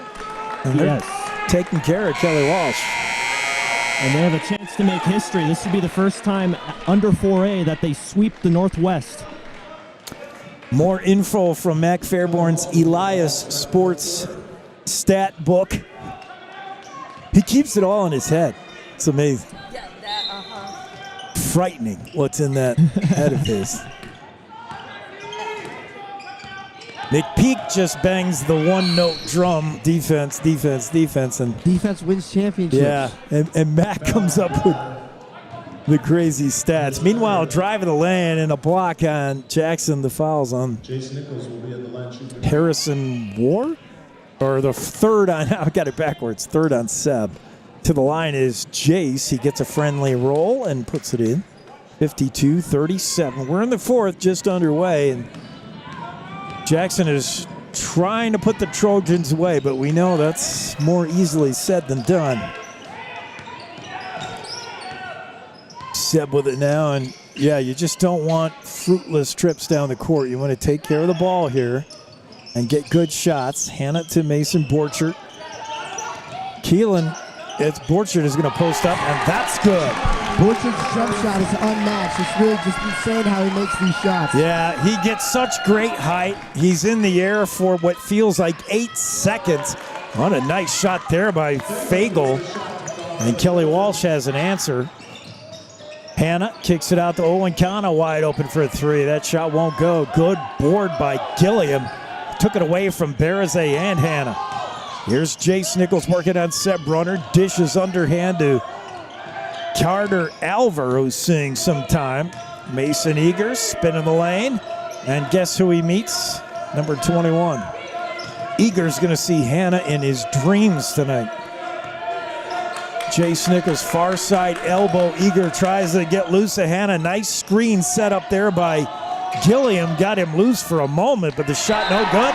And Borchert with a block out of bounds. Yeah, that was a must-need block right there because it really just gets the crowd back into it after just turnover and no rebounds. 14-point lead. Jackson defense coming. Timeout on the floor. And we'll stay here and talk strategy if there is any. As we go down courtside at Coach Elliott, you just got to keep it up. What I love is the way Jackson's spread out the scoring. Keelan was wicked hot for a while. Borchert's hit shots. Seb's hit a couple. Hannah, of course. I mean, there's just who do you try to stop if you're wearing green? Well, I think if you're trying to stop someone, you stop Andrew Hannah because you gotta force him to shoot. Maybe not Gavin Keelan, but you gotta force them to shoot. But here's the great thing about Hannah is he's one of the best passing big men in 4A Wyoming because he's averaging nearly 3 assists a game because he can recognize to kick out when he's triple teamed. I had no idea he's averaging that many assists, and you're right. I mean, he does it sometimes from that high pivot where you expect your kind of center to be out there, and he plays that bumper pivot. You know, he passes immediately because he's got his back to the rack and he can see, but he also dishes from underneath when everyone in the building thinks Hannah's going to put it up. He's got 3 guys on him, and yes, he finds somebody open baseline or something. You're right. He's really good at this. Every time we think we know all of Andrew Hannah, there's another aspect to his game we've forgotten. As Jack Bear says, Sean, how he's truly a defensive player. He steals the ball and then gets Kelly Walsh to kick it out of bounds. Yeah, and Hannah's defense on Eager has been a difference maker. As Eager, their leading point getter, has been pretty quiet this afternoon. Mason averages 14 a game. He's nowhere near that. Seb Brunner drives the lane, and oh man! Seb delayed his release and puts it up and in. 16-point lead for the Bronx. Fagel with it now. Fagel drives, lost the handle. Look out of bounds. That's off Fagel. No, they're going to say a Bronx touched it. Wholesale substitutions for Coach Roden. And with that pretty move by Seth Brunner, that now 4 Jackson players in double figures. I love the balance that Jackson has had today. Yep. even when they won games last year, if it was all 7, Hannah, I was so I was like, I don't like it. In the postseason, you're going to need everybody. There's Boyce underneath, and he was heavily contested. Ball out of bounds. It'll be Jackson's ball.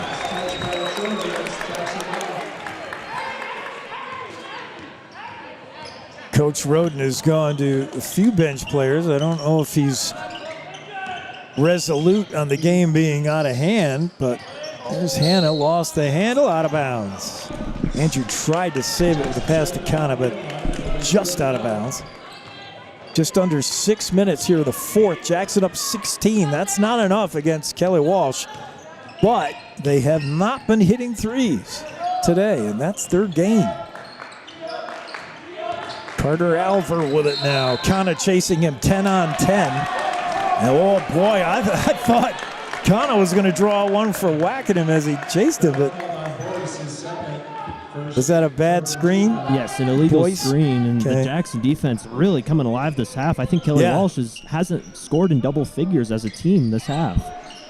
Nice float pass into Borchard, scramble for it. Kana's on the ground, and a timeout from Elliott saves it. I think Kana had tentative control. Yeah, good timeout by Coach Elliott to just keep the Bronx to having the ball.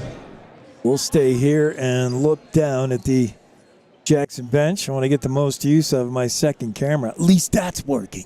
I might not have the replay going, but I got the two cameras shoot. Yes, and while the cameras are working, the Jackson Bronx are working. Their defense has been fantastic. Kelly Walsh has only scored 8 points in this half, and the Bronx are getting a little bit away, but yes, cannot be complacent. Just keep playing their game, and if they keep playing their game, they're going to win this basketball game. Yeah, who knows? Maybe we'll see a little bit of Ty Van Zandt or Harrison Ward. Could be. Jackson played good defense last night, too. Kana looking inbounds. We're back to the action. Loose ball scramble. Seb comes up with it, and it's going to be a foul on the Trojans. Nobody in the bonus yet. Had not been a lot of whistles this afternoon. Yeah, we're looking, it'll be Carter Alvar, his first foul. Alvar did not play at all last night, the 5'10 sophomore. I don't believe. I didn't see any of him. Seb Brunner gets a screen from Hannah, now flings one. I don't know where that was intended. I think Barclay got a hand on it. Here comes Boyce. And again, that defense. Boyce heard footsteps. Too strong with a layup. Here's Jackson on the fast break. Hoop and in, Owen Kana. What a feed from Seb. And that's his second fast break layup. He's always at the right place at the right time. Yeah, he's there when you need him, and he plays good defense, too. There's Eager. He got away from Hannah with a beautiful move, but he can't finish. And Andrew cleans up the mess. Well, Mason did all he could. He got away from Hannah and then couldn't make the shot. And foul at the other end here is going to be on Jack Nichols. No, Bo Barclay is fourth. 4:40 to go. It's an 18-point lead for Jackson. Into Hannah. Hannah with Boyce on him. Hands off to Kana. He's got to look. Take it. Owen does, and he's off the back iron. No good. They were letting him have that shot. Here's Bo Barclay. Barclay's got Boyce with him. He's going to go himself, and Barazay got a piece of him. In the act of shooting, it'll send Barclay to the line. He's a 44% free throw shooter, the 5'10 junior.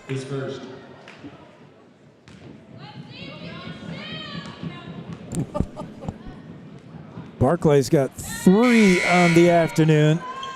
Trojans paced by Jack Nichols with 12, but again, not a lot of these points coming from the outside. As Barazay checks out into the game, who came in for him? Kalen back in. Yeah, Barazay's kind of like the Dennis Rodman of this team. You need him for the rebounds, you need him for his defense. Yeah, wide open underneath. Everybody came out of their seats. They thought Borchert was going to slam it. But he just lays it in, and that ball's out of bounds. It's all unraveling right now for Kelly Walsh. Yes, Walsh looking very frustrated, making unforced errors. 20-point Jackson lead. Nice quick passing here. Jackson not eager to take a shot unless it's wide open. Cross court to Borchert. Baseline. Connie, he's wide open, but again, nobody wants to shoot. They're going to burn clock here. But we got 4 minutes to go in this. Yeah, it looks like Jackson's kind of opting to take time off the clock than getting more shots up. Yeah, I don't like altering your game. And again, last night, the one good thing I saw is we were wondering, do you start eating clock a little or do you keep your foot on the gas? And you guys, we all liked the way Jackson kept at it, kept playing their game.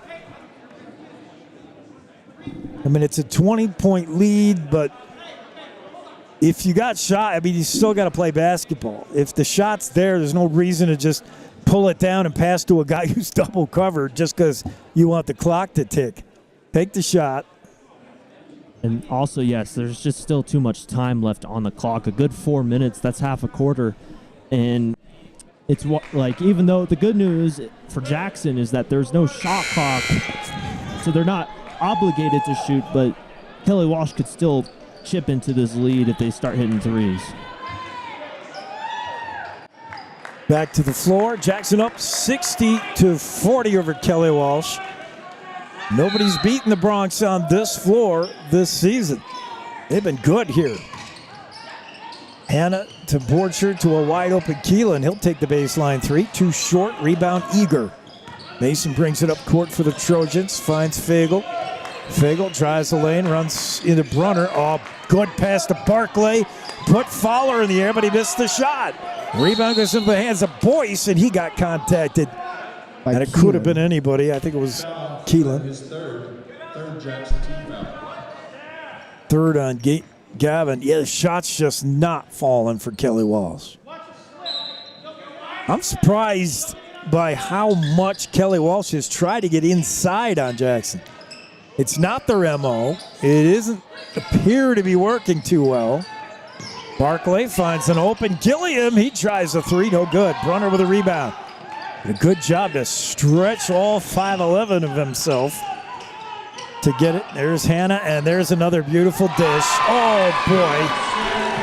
Mac, you noticed it. Hannah's got great vision. Hannah knew where that pass was going before the ball got to him. He's like, I got Borchert baseline. Yes, and it was also a great cut by Borchard to get that reverse layup. Here's Eager for three, and again, it's just not happening for Kelly Walsh. From deep, from paint, from anywhere. They are not getting the ball to go. Boyce on the rebound will draw the foul. 2:53 remaining, and it's 62-40 in favor of the home team. Inbounds coming from Eager, trying to get it over the top of Hannah. Is going to go behind him. And the shot from Duncan Gilliam, and again, that won't go. Rebound, Seb, baseball pass to Borchard. There he is again underneath the basket. And Mason with a real good feel. He knew Boyce was coming, and he delayed the shot. Almost stole it away there. Here's Fagel. Yeah, Mason might be a little shaken up after that weird technical foul for hanging on the rim last night. Yeah, I didn't think of that. Really nice play there by Caden Fagel, the left-hand scoop. He's up and in, 64-42. Last night, the big jam by Borchert hung on the rim a little too long, got teed up, and had a chance at a jam here moments ago, but you're right, he just softly put it in. Seb Brunner, long three, too short, and it's to Hannah. He dishes to Borchert. Mason Borchert with a three. Borchert just pushing this lead further and further out of reach. Jackson came up just short of 70 last night. I think they'll get there today. We'll see. Here's Fagel. His shot no good. Good defense by Brunner. Kelly Walsh can't buy one. Seb bounce pass to Gavin Keelan in the lane. Gavin trying to draw the foul, but he can't, and he got caught with the travel. I thought it was a good call. Gavin didn't have the ball, and he did the best he could. He just put his hands up saying, someone hit me. And here comes the platoon swap for Jackson as Van Zanten seeing some minutes. Ward in the game. And the crowd loving it. Van Zanten and Ward check in along with Barazay and Kana. Everybody but Brunner is off the bench now for the Bronx. Long shot there is no good from Rhett Roden, the coach's son. And with a buck and a half to go, Jackson up 67-42. We're going to get the Larson brothers in a minute. Here's Seb Brunner. Brunner tries the lane. Cute pass to Barazay. He gets double teamed. Jack scoop past the Ward with a reverse layup, but that comes too late. Seb and Kana check out for Isaac and Jesse Larson. Jesse and Aaron Larson. Aaron, man, I got Isaac on my mind from last year. Don't even ask me who's who on Jesse and Aaron. Oh, good long three there from Jace Nichols. Makes it 67-45. With a minute to go. Larson with it now. That's Aaron. To Van Zanten. That's Jesse on the far side. Poked loose momentarily, but saved by his brother. The brothers think alike. Larson to Larson in the backcourt. Jesse's drive, hands off to Van Zanten, out to Aaron. Aaron gets a pick from Ty, but Jackson really not eager to shoot here. Got plenty of time, 30 seconds. Larson to Jack Barazay. Barazay has a poke by Gilliam, no call. Here comes Larson. He's got an open shot, but again, I think the Larsons are showing respect for the opponents. Now they will dribble it out. There were looks there. Larsons could have had something, but they'll dribble this one out, and the crowd loves what they see. Jackson Bronx with a big win, and boy, I take notice across the state. Take notice 4A conference, and take notice North. Wait, what conference are we? What quadrant? Southwest? Southwest. Take notice, Southwest. After this weekend, if you're scoreboard watching, I think some of the other teams around the quadrant and around the conference are going to say, wow, what's gotten into the Bronx? Or maybe they'll be thinking, man, I do not want to play at home against Jackson. Maybe. Yes, and Jackson's going to have a nice total of home games coming up as they play Lander Valley on Tuesday and Star Valley. That's always the funnest game of the year here in Jackson, and that will be a very good game. And Jackson making history today, the first win over Kelly Walsh here in Jackson, and the first win against Kelly Walsh since 2017. Good job, our statistician, right on it. With the win, Jackson improves their overall record to 8-9, a chance to draw even against Lander Tuesday. And they'll be playing 500 basketball if they can take care of business then. It's a 5-game winning streak now for the Bronx. For Kelly Walsh, after the loss last night, it's been a fruitless trip, tough road trip when you got to play Jackson and Star Valley. Oh, they fall to 3-11 overall, and looking forward to getting back home, I would imagine. Who's your MVP for the Green Machine? Yeah, I'm going to have to give it to Jack Nichols. Being guarded by Seb is certainly not an easy task, and 12 points to show of it is pretty good.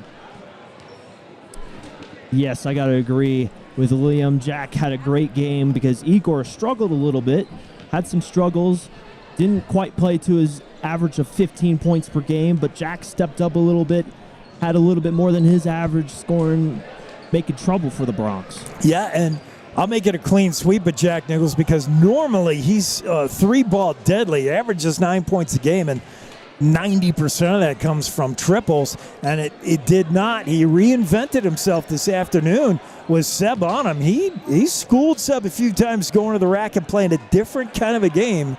And, yeah, Jack Nichols stood out to me for K-Dub. For the Jackson Bronx, who's your guy? It's hard to pick because everybody scored. All right, I'll kick us off. Yeah, they definitely spread the wealth pretty well, but I'm going to have to give it to Andrew Hanna. With his good points in the paint and very good passing, I think he's my MVP. Interesting, because I went with someone else. I went with the leading scorer of all the scorers of the game. Mr. Mason Borchardt had a fantastic game. Just his creativity of scoring is unbelievable. The way he shoots, he's so crafty on his jump shot, and then almost had 3 dunks in the game, but very creative, beautiful layups. Yeah. But yeah, you could give it to anyone. You could also give it to Keelan for his defensive intensity and great third quarter. Yeah, and because he did not because he showed up. Keelan can disappear for enormous chunks of the game, if not the whole game. And he wasn't there early. Other guys were scoring, but it's the kind of thing where, you're like, Gavin can just get quiet, and I wouldn't call it sulk. He doesn't sulky because he always plays defense. But he did not disappear. Like, all of a sudden he got fire with the threes, and he did play D. But I got to go Hannah only because he did all three things. He was dishing, he was scoring, and his defense on Eager shut him down. Mason Eager is good for 14 or more, and you took those points off the board. Eager wasn't close to that. So, yeah, got to go Hannah. Thanks, guys, for being there for us this afternoon. You want to come Tuesday here? Yes. Yeah, I think I can make that one. I can write a note, Liam, to your teachers, let you get out early. Tell them we're going to do the pregame at 12:30. Yeah, I'll get you out of there if I can, yeah. All right, that's going to wrap it up for us. What a fun game, and Jackson just keeps it rolling as the Bronx win this one 67-45.